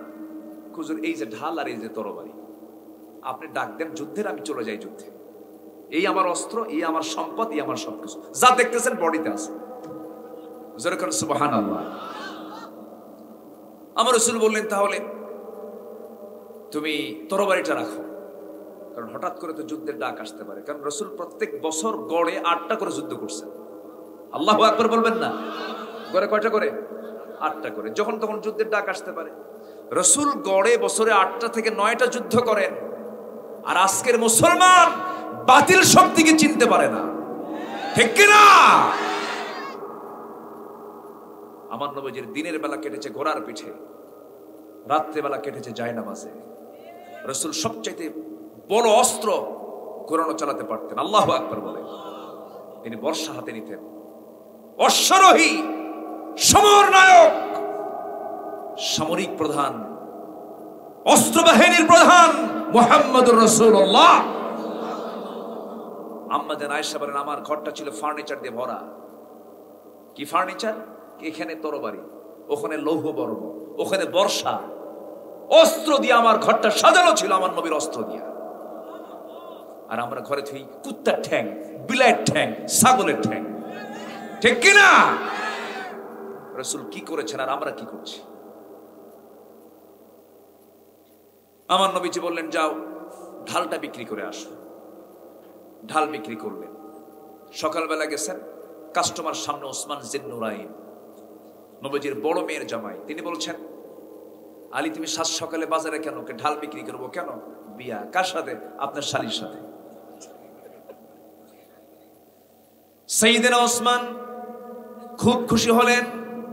পাখির মধ্যে পায়রা, ভাইয়ের মধ্যে ভাইয়েরা, ভাইয়ে ভাইয়ে দ্বন্দ্ব লাগলেও কিন্তু ভাইয়েরা ভাইয়েরা দ্বন্দ্ব সহজেই লাগে না, কারণ এখানে সম্পদের ভাগ বন্টন একটু কম, ভাই ভাই বেশি লেগে যায়। আমার বন্ধুগণ, সাইয়েদনা ওসমান বলছেন, আলী খুব ভালো হলো, খুশি হলাম, দাও ঢালটা আমাকে দিয়ে দাও। তার হাতে টাকাও দিলেন, ঢালটাও নিলেন। কয়েক হাত যেতে না যেতেই পিছন থেকে ওসমান জিন্নুরাইন বলছেন, আলী তোমার মতো বীর পুরুষের হাতে কি ঢাল না থাকলে মানায় নাকি? আমি তোমাকে ঢালটাও তোমাকে উপহার স্বরূপ দিয়ে দিলাম। ঢালটাও নিলেন, টাকাটাও নিলেন। নবীর সামনে দাঁড়িয়ে বলছেন, ইয়া রাসূলুল্লাহ, ঢাল তো বিক্রি করে এসেছে। রাসূল বলেন, ঢাল কোথায় বিক্রি করছে? এই যে হাতে ঢাল দেখি। হুজুর ঢাল বিক্রি করছে, কিন্তু ঢালটা আবার আমাকে গিফট করেছে কে? আপনার বড় জামাই ওসমান। রাসূল বলেন, লোক আর খুঁজে পাও নাই? আমি একটু আমার বড় জামাইয়ের সঙ্গে পরামর্শ করবো, আগে তুমি ঢোল পিটে আসছো। আমি আর কি কব? আমি আর কি বলবো আমি তারে? কিন্তু আমার নবীর জামাই কি এই বর্তমান জামাইয়ের মতো জামাই? তেড়ি মার্কা জামাই তো আর আমার নবীর জামাই না। এরে তোর বাপ আমার শালীরে বিয়ের চিন্তা করে আমারে কয় না। আছেন এরকম? আছেন? ওই বিয়ের ধারেও যাব না। কিন্তু আমার নবীর জামাই তো এরকম না। রাসূল বললেন, আলী যাও, ঠিকঠাক করে দিচ্ছে, বিয়ে হয়ে যাবে। বিশ্বের সবচাইতে দামি নারীর বিয়ে হচ্ছে, কোনো গেট নাই, হাজার হাজার লোকের সমাগম নাই, সেই বিয়েতে বরকত নাই যে বিয়েতে গরিব আত্মীয় দাওয়াত পায় না। আছে না? আমি কিন্তু একদম সমাজে রন্ধ্রে রন্ধ্রে থাকা দোষগুলো আমি তুলে ধরার চেষ্টা করি। সেই বিয়েতে বরকত শূন্য যে বিয়েতে তার গরিব আত্মীয় দাওয়াত পায় না। আছে না? নাই। কিন্তু আপনি যখন মরে যাবেন, ওই ধনী আত্মীয়কে বিয়েতে দাওয়াত দিয়েছেন, ওই ধনী আত্মীয় আপনার কবর খনন করতে আসবে না, আপনার কবর খনন করতে আসবে ওই গরিব আত্মীয়রা। আছে না? আমার নবীজি কাছাকাছি সব আত্মীয়কে দাওয়াত দিলেন। বিয়েটা হয়ে গেল। নবীজির চোখে পানি। মেয়েকে বিয়ে দিলে বাবার একটু কষ্ট হয়, হয় না? হয়। কোলে পিঠে মানুষ করলাম, যাচ্ছে, নবীজির চোখে পানি। আমার নবীজি কাঁদেন আর বলেন, আমার মেয়ে ফাতিমা, আমার ঘরে এতদিন ছিলে তুমি, আমার দায়িত্ব ছিল, এখন দায়িত্ব চলে গেছে অন্যের হাতে। মা শোনো, বিয়ের আগে শ্রেষ্ঠ ঘর হলো বাবার ঘর, বিয়ের পরে শ্রেষ্ঠ ঘর হলো স্বামীর ঘর। যাও স্বামীর বাড়ি করে খাও, মৃত্যুর দিন পর্যন্ত স্বামীর বিরুদ্ধে যেন একটা নালিশ আমার কানে না আসে। কিন্তু এখনকার মেয়ের বাপরা কি কয়? হাতে একখান মোবাইল দিয়ে বলে, জামা শ্বশুর বাড়ি যা, যদি কিছু কয় শুধু একটা ফোন লাগাবি, খাইয়া ফালাম। আসেন এরকম আসেন না? হুমকি দামকি দিয়ে ফেলে। অনেক পরিবার ধ্বংসের জন্য বাপ মাও দায়ী আছে, আছে না নয়? এখানে অনেক জোরে কইছে একজন, ওর প্রবলেম মনে হয় বেশি একটু। বাস্তব ভোগে গেলে এগুলো সমাজে আছে না? আছে। পরিবারে অশান্তি থাকতে পারে, কিন্তু অশান্তি যতই হোক না কেন, তুমি স্বামী, তোমাকে এগুলো টেক কেয়ার করতে হবে। আপনি এখন বলুন তো, যদি আপনার স্ত্রীর সাথে আপনার মার যদি গন্ডগোল হয়, এখানে পক্ষ নিবেন কার? তো মুখ দিয়ে খালি বলতে পারেন, এত সস্তা না, জুদা হয়ে বসে থাকেন মায়ের। কি ঠিক আছে না? এ তো মুখের কথা বললেন আপনি।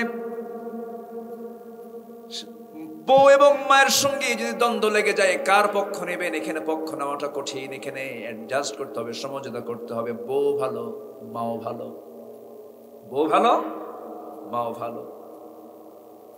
মাদের কিছু প্রবলেম আছে, আমার মা যারা আছেন মন খারাপ করবেন না। দেখবেন কিছু মহিলা আছেন নিজের মেয়েকে বিয়ে দেন, জামাইয়ের প্রশংসা করতে নিয়ে বলেন আমার জামাইটা খুব ভালো, আমার মেয়ে যা বলে আমার জামাই তাই শোনে। এমনকি আমার মেয়ে বসে বসে থাকে, মাঝে মাঝে আমার জামাই রান্না করে আমার মেয়েটাকে খাওয়ায়, রান্না বান্না করে দেয়, কাপড় চোপড় ধুয়ে দেয়, খুব ভালো জামাই আমার।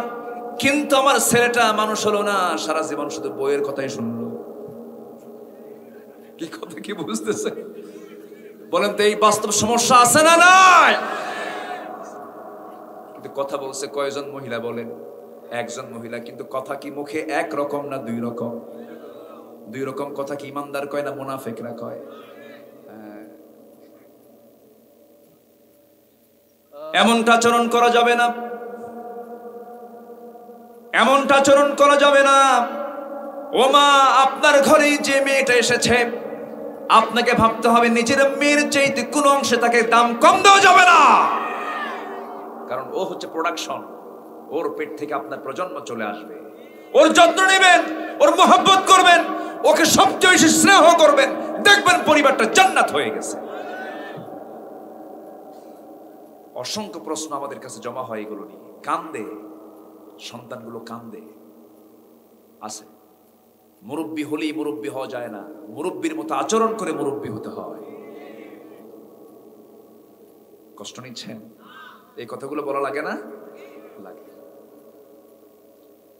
আমার নবীজি মেয়েটাকে বিয়ে দিয়া, নবীজির গোটা রাত ঘুম হয় না। বললেন মা চলে যাও, দেওয়ার মতো কিছুই দিতে পারলাম না। তোমার মা তো ধনী মহিলা ছিলেন, তোমার মা আমাকে যা উপকার করেছেন, কোটি কোটি টাকা আমার হাতে তুলে দিয়েছেন তোমার মা, সব আমি বদরে খরচ করেছি, ওহদে খরচ করেছি, খন্দকে খরচ করে দিয়েছি, দিন কায়েমের জন্য খরচ করে দিয়েছি, দুই হাতে সব খরচ করে দিয়েছি।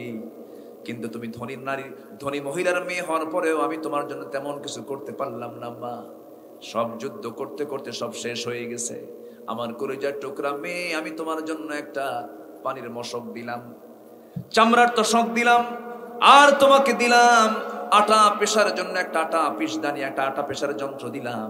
যাও স্বামীর জাতা দিলাম, যাও স্বামীর সংসার করে খাও।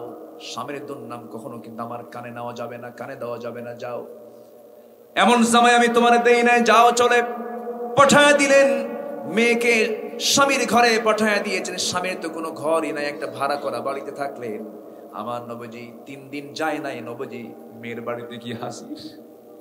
আমার নবীজি বলতেন আমি আমার ফাতিমাকে না দেখলে আমার ঘুম হয় না। আমার নবী মেয়েকে বিয়ে দিয়েছেন, 3 দিন পার হয় নাই, ফাতিমাকে না দেখলে রাসূল অস্থির হয়ে যেতেন। কিছু কিছু আজকে মেয়ের বাপগুলো আছে, মেয়েরা কান্দে, মেয়েকে বিয়ে দিলে পরে যুগের পর যুগ যায়, মেয়ের বাড়িতে যায় না বাপ। আছে কিন্তু, এরকম আছে কিন্তু, বাপ আছে না নাই? খালি ছেলের দিকে টান মারে, আছে না? সম্পদ দেয় না, মেয়ের বাড়িতেও যায় না, আছে কিনা? প্রবলেম কিন্তু। আমার নবীজি মেয়েকে বিয়ে দিলেন। বিয়ে দেওয়ার পর অনেকদিন পর একদিন এসে বলতেছে, আব্বা কোন অভিযোগ নিয়ে আপনার কাছে আসি নাই, আমার স্বামীর সঙ্গে পরামর্শ করে আপনার কাছে এসেছি। কি বলো মা, বলো কি হয়েছে বলো। আপনার স্বামীর, আমার স্বামীর কথা এটা, আপনার জামাইয়ের কথা এটা, কি কথা বলো। দেখেন কি সুন্দর করে কথা বলতেছে। আমার দুইটা ছেলে সন্তান, আপনার নাতি, ছোট্ট ছোট্ট বাচ্চাগুলো, আমরা যে ঘরে থেকে সে ঘরের মেঝেটা কাঁচা, জামা কাপড়গুলো তাড়াতাড়ি ময়লা হয়ে যায়, রান্না বান্না করতে গিয়ে বাচ্চাগুলোর টেক কেয়ারে কষ্ট হয়ে যায়। আপনি তো রাষ্ট্রনায়ক, আপনি তো দেশ চালান, যদি আপনি একটু আমার দিকে তাকায় যদি একজন কাজের মানুষ যদি আপনার জন্য, আমার জন্য যদি বরাদ্দ করতেন, আমার জন্য উপকার হয়ে যেত। রাসূল বললেন, শোনো মা, এদিকে আসো। কাছে টেনে নিয়ে বলছে, ও আমার কলেজার টুকরা ফাতিমা, আমার কাপড় আমি ধুই। রাসূল বলছেন, সুবহানাল্লাহ বলবেন না? আমার কাপড় আমি ধুই, আমার ঘর আমি ঝাড় দিই। তোমার মা আয়েশা রান্না বান্না করতে গেলে যদি সারতে না পারে, আমি তাকে হেল্প করি। আমার কাপড় আমি সেলাই করি, আমার কাজ আমি নিজে করতে পছন্দ করি মা, আমি চাই না তোমার কাজ অন্য কেউ করে দিক। সুবহানাল্লাহ বলবেন না? নিজের কাজ নিজে করো। ও মা, এই দুনিয়াতে আমি যদি আল্লাহর কাছে বলতাম, ও আল্লাহ আমার জন্য উহুদ পাহাড়টা তুমি আমার জন্য সোনা বানায় দাও, আল্লাহ তাআলা সোনা বানায় দিতেন। কিন্তু আমি এটা চাই না মা, যাও বাড়িতে চলে যাও, কিচ্ছু লাগবে না। সুবহানাল্লাহ, আলহামদুলিল্লাহ, আল্লাহু আকবার 33 34 বার করে সকাল সন্ধ্যা পড়বে। পৃথিবীর যত জটিল কাজগুলো তোমার আছে, সমস্ত কাজগুলো তোমার জন্য আল্লাহ পাক সহজ করে দিবে। যাও। আমার ভাইরা, সবার বাড়িতে মা বোন আছেন, পরিবার পরিজন আছেন, সুখ শান্তি মিলে যদি সবাই যদি বসবাস করতে চাই, ইসলামটাকে মেনে চলতে হবে। নামাজ ভিত্তিক পরিবার গড়ে তুলতে হবে। নামাজ আগে না কাজ আগে। বউকে বলবেন, বউ আমার শোনো, নামাজ ছাড়া যদি কোনো কাজ করো সেই কাজে কিন্তু আমি পছন্দ করব না। নামাজ ছাড়া যদি রান্না বান্না করো সেই রান্না কিন্তু আমি খাবো না। রান্না আমি খাবো না, বিনা বাজির রান্না আমি খাবো না, তোমাকে রান্না বান্না করতে হবে। এরকম করে যদি পারিবারিক শাসনটা যদি আমরা গড়ে তুলতে পারি, পরিবারটা জান্নাতের টুকরা হয়ে যাবে। আমরা খেয়াল করব, জোরে বলি ইনশাআল্লাহ, আরো জোরে বলি ইনশাআল্লাহ। আল্লাহ বলছেন, আমার রহমতটা তাদের জন্য বরাদ্দ হবে যারা আমার কাছে কল্যাণ চায়, হাসানা চায়। কি সুন্দর আয়াতের মিল দেখেন। আল্লাহ রাব্বুল আলামিন এবার বলছেন মূল আয়াত, মূল আয়াতের মূল পয়েন্ট। একই আয়াতের শেষের দিকে এবার আল্লাহ তাআলা বলছেন, রহমত তো আমি সবার জন্য বরাদ্দ করব না, তিনটা গুণ যারা অর্জন করতে পারবে আমি তাদেরকে রহমত দিয়ে ধন্য করব।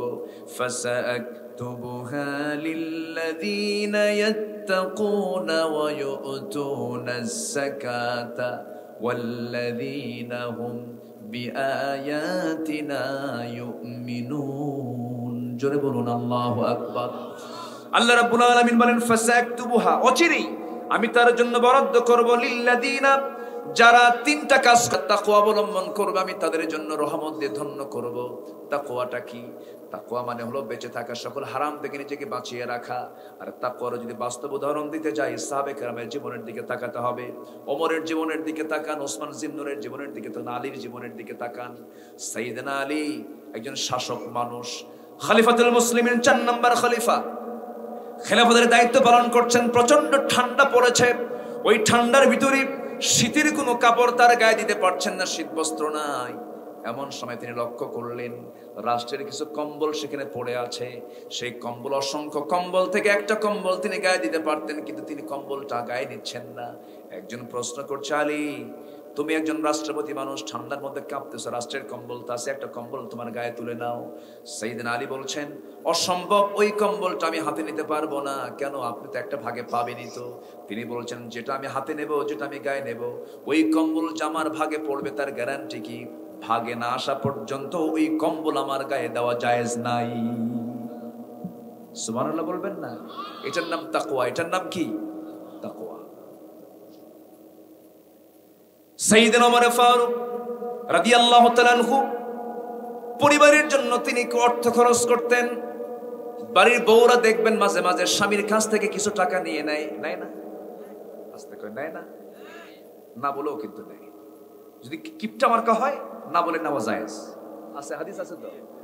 খুদি গ্রহণ করো। যদি তোমার স্বামী যদি আর রাসূল এক মহিলা এসে বলতেছে হুজুর আমার স্বামী দারুণ কিপটা, ইসলামে কি নাই সবই আছে, জোরে বলেন সুবহানাল্লাহ, আমার স্বামী দারুণ কৃপণ, প্রয়োজনীয় খরচ সে করে না, আমি কি তার থেকে না বলে কিছু নিতে পারবো? রাসূল বলেন খুদি, গ্রহণ করো, যাও না বলে নিয়ে নিবা। আমার মায়েরা তো আজকে চান্স পাইছে, পকেট সাবধান।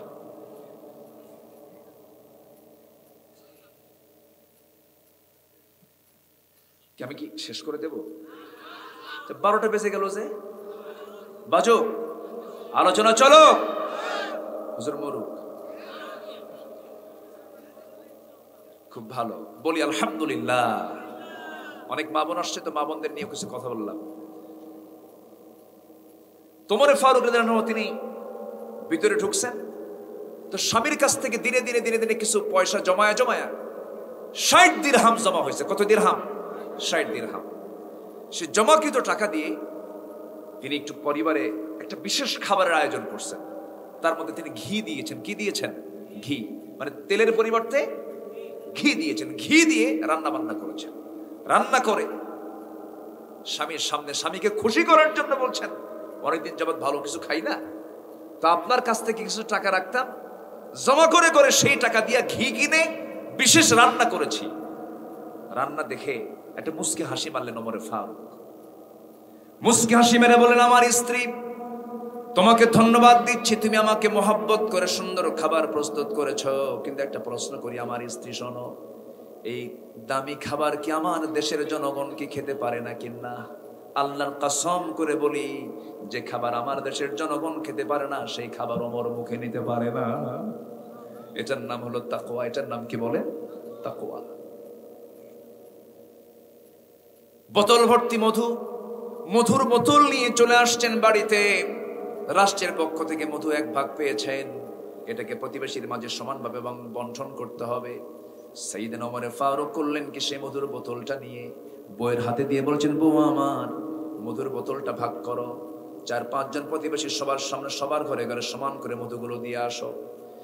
হাতে বোতল দেওয়া মাত্রই তারপরে আবার বোতলের মধুর বোতলটা হাতের মধ্যে নিয়ে বলছে, আমি তোমাকে ভাগ করতে দেব না। বউটা একটু রাগ করে ফেললেন। রাগ করবে না? রাগ করে ফেললেন, কিন্তু কিছুই বললেন না। এক প্রতিবেশীর হাতে দিয়ে বললেন, শোনো, সমান ভাগে ভাগ করে আমাকে আমার অংশটুকু আমার হাতে দিয়ে যাও। মধুগুলো নিজের হাতে তার অংশগুলো নিয়ে সেই মধুর বোতল অংশ হওয়ার পরে, ভাগ হওয়ার পরে সেই বোতলটা আস্তে করে বউয়ের হাতে দিয়ে বলছে, আল্লাহর কসম করে বলি স্ত্রী, আল্লাহর কসম করে বলে আমি তোমাকে সন্দেহ করি না, আমি তোমাকে ভালোবাসি, ট্রাস্ট করি। তো আমি রাষ্ট্র চালাই, তুমি আমার পরিবার চালাও, তুমি আমাকে সহযোগিতা করো, আমার সন্তানকে লালন পালন করো, কিন্তু আল্লাহর কসম করে বলি আমি তোমাকে সন্দেহ করে তোমার হাত থেকে আমি বোতলটা নেই নাই আমার স্ত্রী। কিন্তু বোতলটা নেওয়ার কারণ হলো, বোতলের মধ্যে যে মধুটা আছে, মধু হলো তরল জিনিস, লিকুইড জিনিস। এই মধুর বোতল থেকে মধু ভাগ করতে নিয়ে যখন 4-5টা ভাগ করতে যাবে, তুমি সমান ভাগে ভাগ করবে ঠিক, কিন্তু কিছু মধু তোমার হাতে তো লেগে যাবে। 1 ফোঁটা হোক, 2 ফোঁটা হোক, 3 ফোঁটা হোক, এই যে 1 ফোঁটা, 2 ফোঁটা, 3 ফোঁটা মধু আমাদের হাতে লেগে যাবে। এতটুকু মধু আমাদের ভাগে বেশি আসুক এটা চাই নাই মনে করে মধু ভাগের দায়িত্ব আমি অন্যজনকে দিয়ে আমরা দায়িত্বমুক্ত হয়েছি। সুবহানাল্লাহ। ওমরের ছেলে, সম্রাটের ছেলে, রাজপুত্র বলে না, ওমরের ছেলে ইবনে ওমর একটা ঘোড়া কিনে এনেছেন, ছোট সাইজের ঘোড়া। ছোট সাইজের ঘোড়া কিনে এনে সেই ঘোড়াকে বড় করবেন, মোটাতাজাকরণ করে তিনি বড় বিক্রি করবেন। কিন্তু ঘোড়ার ঘাসের জন্য যে ঘাসটা খাওয়াচ্ছিলেন সেই ঘাসটা ছিল হলো রাষ্ট্রের জায়গার ঘাস। কিসের জায়গা? রাষ্ট্রের জায়গার ঘাস। সেই ঘাসগুলো খেয়ে খেয়ে ঘোড়া ধীরে ধীরে বড় হতে লাগলো। ওমর ফারুক কিছুই বললেন না। ঘোড়াটা বড় হওয়ার পর ঘোড়া বাজারে নিয়ে গেছে, বিক্রি হয়ে গেছে। বিক্রিত টাকা নিয়ে যখন বাড়িতে ঢুকেছে, সামনে ওমর ফারুক দাঁড়ায় বলে, থাম, ঘোড়া কই? বিক্রি করে দিছি। কত টাকা দিয়া? এত টাকা দিয়া। কিনছিস কত দিয়া? এত টাকা দিয়া। ঘোড়ার ঘাসটা কোন জায়গা থেকে খাওয়াইছিস? রাষ্ট্রের জায়গা। যে টাকায় ঘোড়া কিনছিলি সেই টাকাটা হাতের মধ্যে থিয়া বাকি টাকা রাষ্ট্রের কোষাগারে জমা দিয়ে দে। আল্লাহু আকবার বলেন। এটার নাম তাকওয়া। এটার নাম কি? তাকওয়া। এখন তো আমরা এইগুলো চিত্র দেখি, তাই না? আজ থেকে এই চিত্র আছে। কাম সারছে বা অস্ত্র দেখি আপনারাও পারেন দেখি, আমার আর বলার দরকার নেই। আকলমান্দ ইশারা বা আশাত, সচেতন ব্যক্তির জন্য ইঙ্গিতটাই যথেষ্ট। আল্লাহ তুমি সবাইকে বোঝার তৌফিক দাও, জোরে বলি আমিন। দেশের টাকা যেই পাচার করুক না কেন, আমার দল হোক অন্যের দল হোক, যারা দেশের সম্পদ দেশ থেকে যারা পাচার করে তারা জাতির শত্রু, দলের শত্রু, দেশের শত্রু, মানবতার শত্রু, ঠিক কিনা? সম্মানিত ভাইরা, সাইয়েদনা ওমর কি ছিলেন? আইন সবার জন্য সমান। এক ঘোড়া বিক্রেতা ঘোড়া বিক্রি করতে গেছে, ওমর ফারুকের ঘোড়ার দরকার। সেই সময় গাড়ির পরিবর্তে কি চলতো বলেন? ঘোড়া। তো ঘোড়া কিনতে গেছেন, ঘোড়া কিনলেন, টাকা পয়সা দিয়ে ক্লিয়ার করছেন। ক্লিয়ার করে ঘোড়ায় উঠছেন, ওমর ফারুক কয়েক মাইল দাবড়াইছেন। ঘোড়ার 4টা পা বসে গেছে, ঘোড়ার চলে না। খেপে গিয়ে বলছেন, এই ঘোড়াওয়ালা, দুর্বল ঘোড়া দাও না, রোগাওয়ালা ঘোড়া দাও। ঘোড়াই নেবো না, যাও। ঘোড়াওয়ালা কয়, আমি আপনার সুস্থ ঘোড়া দিচ্ছি, টাকার লেনদেন হয়ে গেছে, আপনি টাকা পাবেন না। ওমর কয়, তুই কি কইলি? টাকা দে, অচল ঘোড়া নিয়ে যা।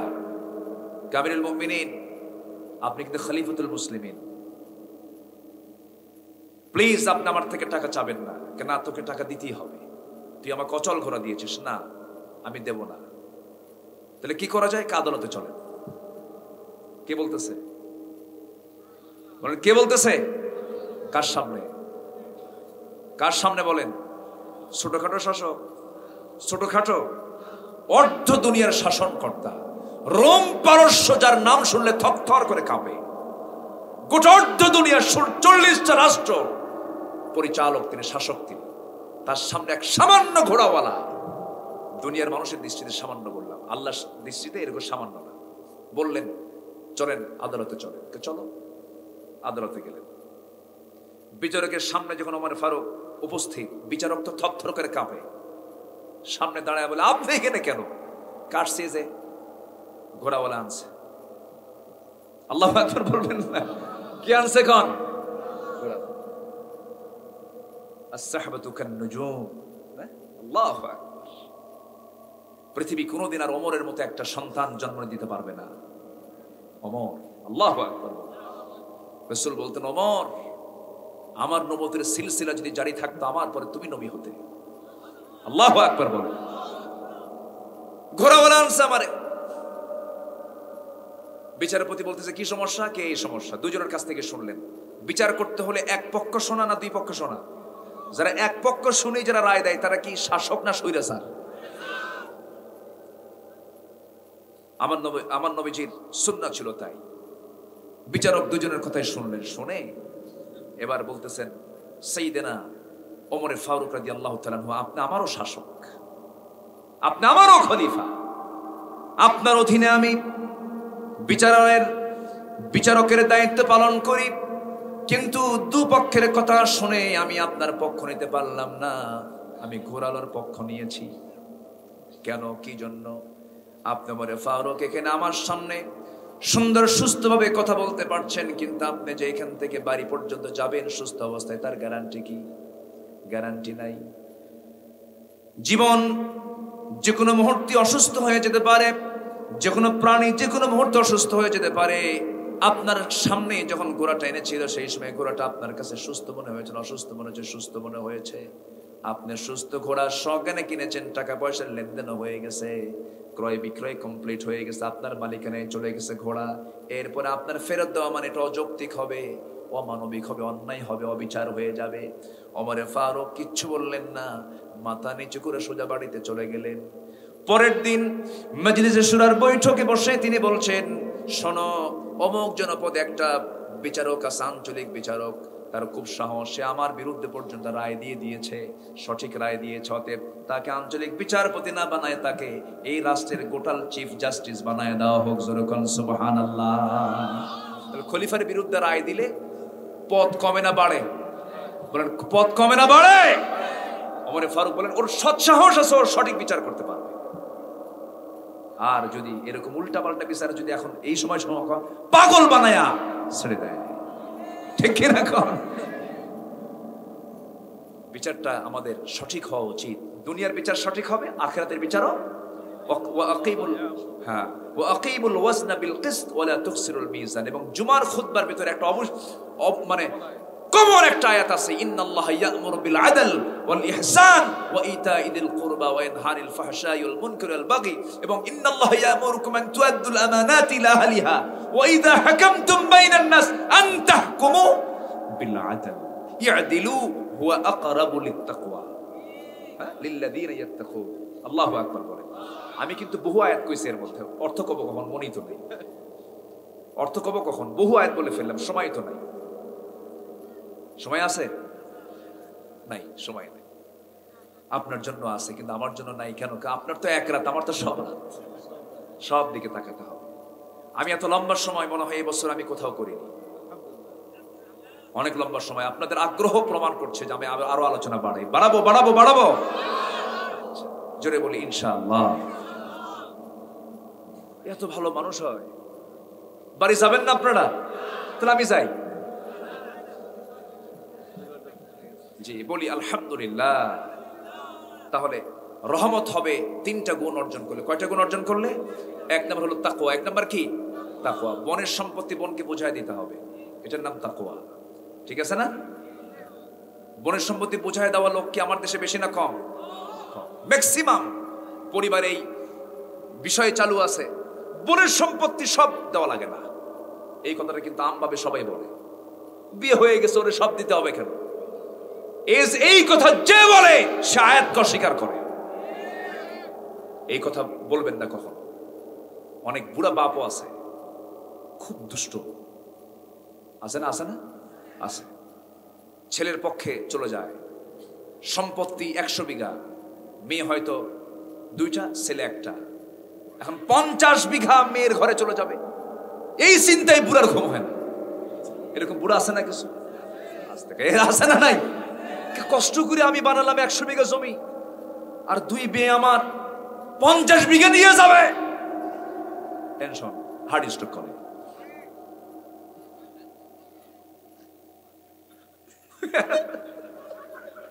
এই ভয়ে ভাতিজাকে দিয়ে বিয়ে করায়, সে যদি গাঁজাও খায় তাও রাইট।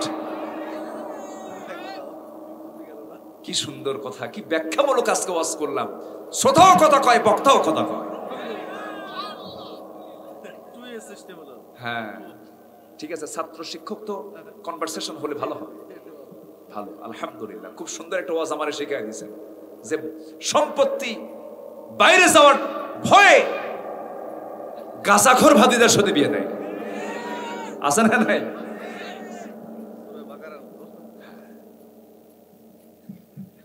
সম্মানিত ভাইয়েরা, যার যে অংশ বুঝাই দিতে হবে, চিন্তা করা যাবে না। বোনকে ডাক দেয় মাঝে মাঝে ভাইয়েরা, ভাইগুলো সব বোনকে ডাক দেয়, ডাক দিয়ে বলে এশিয়ার মিষ্টি আনছি, মহরম আলীর দই নিয়ে আসছি, খা।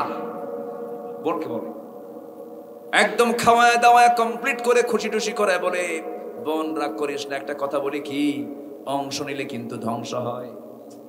দেখছেন কি ওয়াজটা দিল? কি আছে না? নাই? ওর মিষ্টি খাওয়ানো, ওটা কি মিষ্টি খাওয়ানো না বিষ খাওয়ানো? এগুলো হারাম, এগুলো করা যাবে না। যেদিন মারা গেছে বাপ, লিযযাকারি মিসলু হাজ্জিল উনসাইন, আল্লাহ তাআলা মেয়ের অংশ আগে বন্টন করেছেন। আগে মেয়ের বংশ বন্টন করেছেন, আগে ছেলে পাবেন, আগে কি পাবে? মেয়ে আসবে, বুঝে নিয়ে চলে যাবে, এরপর বাড়ি আলাদা পাবে। ঠিক আছে না? আয়াত তো তাই বলে। মেয়ের কোনো খবর নাই। বোনরা ভাইয়ের বাড়িতে যখন আসে, ভাইয়ের চোখ দেখে ভাবে এই তো আশ্রয়, চরম বিপদ। উচিত না। আপনি যদি বোনের সম্পত্তি মেরে খান, জাহান্নাম আপনার জন্য বরাদ্দ হবে। যে জমির যে দাম, সেই সমান পরিমাণ দাম আপনাকে দিতে হবে। এমনকি বাপ যদি একটা গামছা রেখে যায়, 5 ভাইকে গামছা কেটে 5 ভাগ দিতে হবে। এটা নিয়ম, সমান করে দিতে হবে। ইয়াদিলু, দুনিয়াতে বিচার, দুনিয়াতে সমান বন্টন সমান করবা, জান্নাত সুন্দর করে বন্টন করে বুঝে নিবা। জোরে বলে সুবহানাল্লাহ। কষ্ট পাচ্ছেন আপনারা? তাকওয়া। আমার মার আজকে দারুণ খুশি, হুজুর মনের মতো ওয়াজ করছেন। ভাই কিছু বসে আছে, ভালো করে ওয়াজ দেন। ভাইরা শুনুক, দেখি তো কালকে কি কাম হয়। সব বনি আসছে দাওয়াত, না দাওয়াত খেতে আসছে। ভাইরে, হারাম সম্পদের কোন আরাম বনের সম্পত্তি মারবেন, আল্লাহ আপনার পেটের মধ্যে এমন পাথর ঢুকায় দেবে, সেই পাথর বের করতে 50 লাখ। কথা বোঝা গেল? বের হবেই 20 ভিটা সমান। দেখছেন অবস্থা? বোনেরটাও শেষ, ওরটাও শেষ, সব শেষ হয়ে যাবে। আল্লাহু আকবার। আল্লাহর মায়ের দুনিয়ার বাইরে। আল্লাহর সঙ্গে ফাঁকিবাজি করা যাবে না। আল্লাহ যা বলছেন এখানে কোনো আপিল করা চলবে। কিছু বাপ আছে মেয়েদেরকে দাওয়াত দিয়ে বলে, মা আমি হজে যাচ্ছি, আমি আর ফিরবো কিনা জানি না, আমার দাঁত একটাও নাই, বুড়ো হয়ে গেছে, মা দোয়া করিস। তো শোন, আমি তো চলে যাচ্ছি, আমার ছেলে একটা, তোরা মেয়ে এতগুলো, তোদের কাছে আমার ওসিয়ত, দয়া করে তোরা তোদের অংশটা আমার ছেলের নামে লিখে দে। কত বড় বদমাইশ আছে না? ওর হজের দরকার আছে? ওর হজ করে কোনো লাভ আছে? এগুলো করা যাবে না, এগুলো তাকওয়ার খেলাফ। আল্লাহ পাক এগুলোকে গজব দিয়ে শেষ করবেন। কি দিয়া? গজব দিয়া। আমার বন্ধুগণ, এরপরে বলছেন নাম্বার 2 হলো ওয়ায়ুতুনাস যাকাত। যারা যাকাতটা ঠিক মতো আদায় করবে। যাকাত হলো বান্দার হক। যাকাত কার হক বলেন? বান্দার হক। বান্দার কাছে ফেরত দিয়ে দিবেন। এক মণ আপনি তেল কিনেছেন, সরিষার তেল কিনেছেন, 1 মণ তেলের নিচে কিছু অংশ থেকে যায়, সেই অংশগুলো কি খাওয়া যায় নাকি? ওগুলোকে কি বলে? কাঠ বলে, গাদ বলে, কাঠ বলে। 1 মণ তেল নিলে যেমন তেলের পিছনে নিচে যেমন গাদ থাকে, কাঠ থাকে, যেমন এটা খাওয়ার উপযোগী নয়, তেমনি বান্দার সম্পদ যত হবে, সম্পদের কিছু গাদ আছে, সেই গাদটা হলো যাকাত। এটা আপনি খেতে পারবেন না। ফরজ মনে করে ওই যাকাত যারা প্রাপ্য তাদের মাঝে আপনি বন্টন করবেন। সূরা তওবার 60 নম্বর আয়াতটা, আপনি 8টা খাত, সেই খাতে আপনি দেওয়ার চেষ্টা করবেন ফরজ মনে করে। আল্লাহ বলছেন, এই কাজটা যদি করিস বান্দা, আমার রহমতে আমি তোকে ধন্য করে আমি তোকে সোজা জান্নাত ঢুকায়া দেব। জোরে বলে সুবহানাল্লাহ। নাম্বার 3 হলো ওয়াল্লাযীনা হুম বিআয়াতিনা ইউমিনুন। আমার আয়াতকে যারা বিশ্বাস করবে, আমি তাদেরকে আমি জান্নাত দিয়ে দেব, রহমতে ধন্য করব।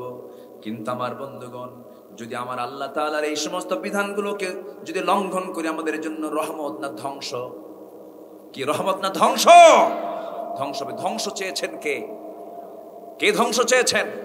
ওই সমস্ত বান্দার জন্য ধ্বংস চেয়েছেন। 14 শ্রেণীকে আল্লাহ তাআলা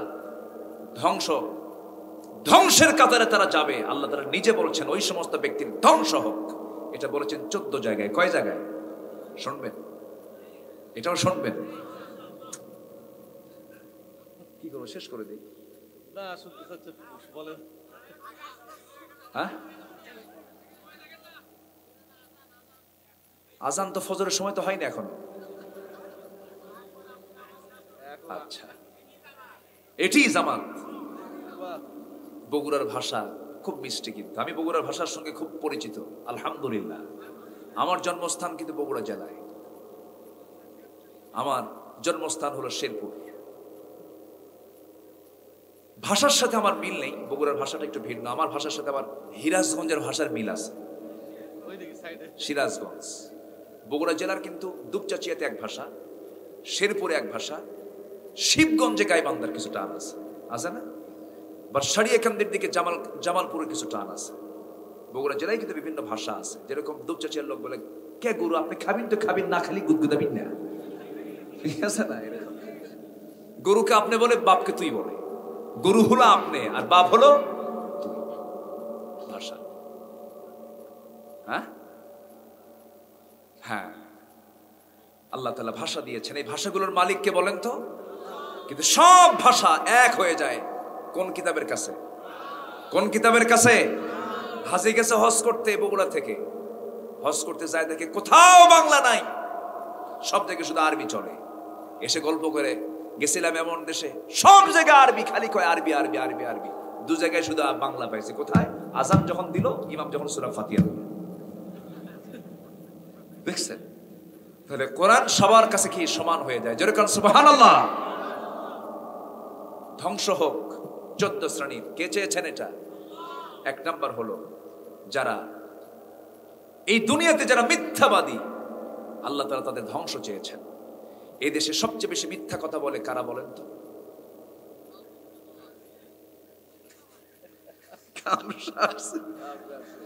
আচ্ছা বলেন, বেশি মিথ্যা কথা বলে সাধারণ মানুষ না যারা নেতা? বলেন তো, বলেন বলেন, কারা কারা কারা? এটা কিন্তু আমার কথা নয়, আপনি কিন্তু বলছেন। এটা রাগ করতেছেন নাকি? তাহলে ধ্বংস চাচ্ছেন আল্লাহ তাআলা জনগণের না নেতাদের? বলেন কাদের কাদের কাদের? যারা মিথ্যা কথা বলবে, যারা মিথ্যুক নেতা, তাদের কি হোক? ধ্বংস হোক। ওয়াইলুল লিকুল্লি আফাকিন আফিম, তাই না? ওয়াইলুল লিকুল্লি আফাকিন আফিম। এই যে হাফিজে কোরআন বসে আছে, আলহামদুলিল্লাহ বলেন। দেখছেন, ভুল করলে ধরে ফেলবে। সূরা জাসিয়া 7 নম্বর আয়াত, ওয়াইলুল লিকুল্লি আফাকিন আফিম। ওই সমস্ত মিথ্যুক যারা মিথ্যা বলে বলে মানুষকে প্রতারণা করেছে, তাদের ধ্বংস হয়ে যাক। মিথ্যুক জান্নাত পাবে না। নাম্বার 2 হলো ওই সমস্ত লোকের জন্য ধ্বংস হয়ে যাক যারা পারেন। আয়াতটা খুব পরিচিত, যারা নামাজ পড়েন মুখস্থ আছে। ওয়াইলুল লিকুল্লি হুমাযাতিল লুমাযা আল্লাযী জামা'a মালাহু ওয়া আদ্দাদাহ ইয়াহসাবু আন্না মালাহু আখলাদাহ। জোরে বলি আল্লাহু আকবার। আমার এক ছোট্ট ভাগ্নি আছে, সে বলে যে একটা সূরায় শুধু দাদা দেখি, নানার সূরা নাই। ও কি তাফসীর পড়ছে? কোন সূরা? ওয়াইলুল লিকুল্লি হুমাযাতিল লুমাযা আল্লাযী জামা'a মালাহু ওয়া আদ্দাদাহ ইয়াহসাবু আন্না মালাহু আখলাদাহ। খালি দাদা দাদা দাদা, নানা কই? সূরা হুমাযার ভিতরে আল্লাহ রাব্বুল আলামিন 2 নম্বর ধ্বংস চেয়েছেন যারা মানুষের সামনে পেছনে যারা কুৎসা রটায়, দুর্নাম রটায়, এমন লোক আছে না নাই? বলেন আছে। তাদের জন্য ধ্বংস হোক। ধ্বংস যার চাওয়া হয় সে কি জান্নাত পাবে না জাহান্নাম পাবে? এই ক্ষেত্রে মেয়েরা পিছিয়ে না এগিয়ে? বলেন মেয়েরা পিছিয়ে না এগিয়ে? মা, এগুলো করা যাবে না। নাম্বার 3 হলো মানুষকে যারা অপমানিত করে। নাম্বার 4 হলো সম্পদ যারা, অবৈধ সম্পদ যারা জমা করে বারবার গনে, সারা রাত ধরে নামাজ কালাম নাই, শুধু গুনতেই থাকে গুনতেই থাকে। অমুক ব্যাংকে এত, অমুক ব্যাংকে এত, কিন্তু বৈধ না অবৈধ টাকা? অবৈধ টাকা, অবৈধ টাকা, বৈধ টাকা গুনবেন, কোনো সমস্যা নেই, রাসূল বরঞ্চ গুনতেই বলেছেন। কিন্তু আল্লাহ তাআলা এখানে ইশারা দিয়ে বলেছেন যারা অবৈধ সম্পদ যারা উপার্জন করে এবং বারবার গনে। নাম্বার 5 হলো ওই সমস্ত মুসল্লির জন্য ওয়াইল ধ্বংস। ফাওয়াইলুল লিল মুসাল্লিন আল্লাযীনা হুম আন সালাতিহিম সাহুন। যারা লোক দেখানো নামাজ পড়ে, ইলেকশন আসলে পরে নায়কের মাথায় টুপি ওঠে, সারা জীবন নাচানাচি করলো, আছে না নাই? বলেন। সুজন সখী সিনেমা বানালাম, দুনিয়ার সিনেমায় নাটক মঞ্চস্থ করলো, আকাম কুকাম করলো, মাথায় টুপি এখন, আছে না নাই? এগুলো ভণ্ডামি, এগুলো ভণ্ডামি। এগুলো যদি ভালো হন, একেবারে ভালো হন, অভিনয় দেখাবেন না। আমি কি ভুল বলছি? যারা লোক দেখানো নামাজ পড়বে তাদের ধ্বংস হয়ে যাক। নাম্বার 6 হলো যারা লেনদেন করতে নিয়ে, যারা নেওয়ার সময় বেশি নেয়, দেওয়ার সময় কম দেয়। এই নামে একটা সূরা আছে, সূরাতুল মুতাফফিফিন। ওয়াইলুল লিল মুতাফফিফিন। ওই সমস্ত লোকের জন্য ধ্বংস হয়ে যাক যারা নেওয়ার সময় বেশি নেয়, দেওয়ার সময় কম দেয়। নাম্বার 7 হলো ওই সমস্ত লোকের জন্য ধ্বংস। আল্লাহ রাব্বুল আলামিন বলছেন যারা কিয়ামতকে যারা মিথ্যা প্রতিপন্ন করে, আখিরাত নাই, পরকাল নাই, আছে না? এরকম আছে না? ওয়াইলু ইয়াউমাইযিল মুকাদ্দিবিন আল্লাযীনা ইউকাদ্দিবুনা ইউকাযযিবুনা বিয়াউমিদ্দিন। নাম্বার 8 হলো ধ্বংস তাদের জন্য যারা আল্লাহর কালামকে অল্প মূল্যে বিক্রি করে এবং এটাকে উল্টাপাল্টা রচনা করে। আল্লাহ রাব্বুল আলামিন বলছেন, ফাওয়াইলুল লিল্লাযীনা ইয়াকতুবুনাল কিতাবা বিআইদিহিম সুম্মা ইয়াকুলুনা হাযা মিন ইনদিল্লাহ লিয়াশতারু বিহি সামানান কালীলা ফাওয়াইলুল লাহুম মিম্মা কাতাবাত আইদিহিম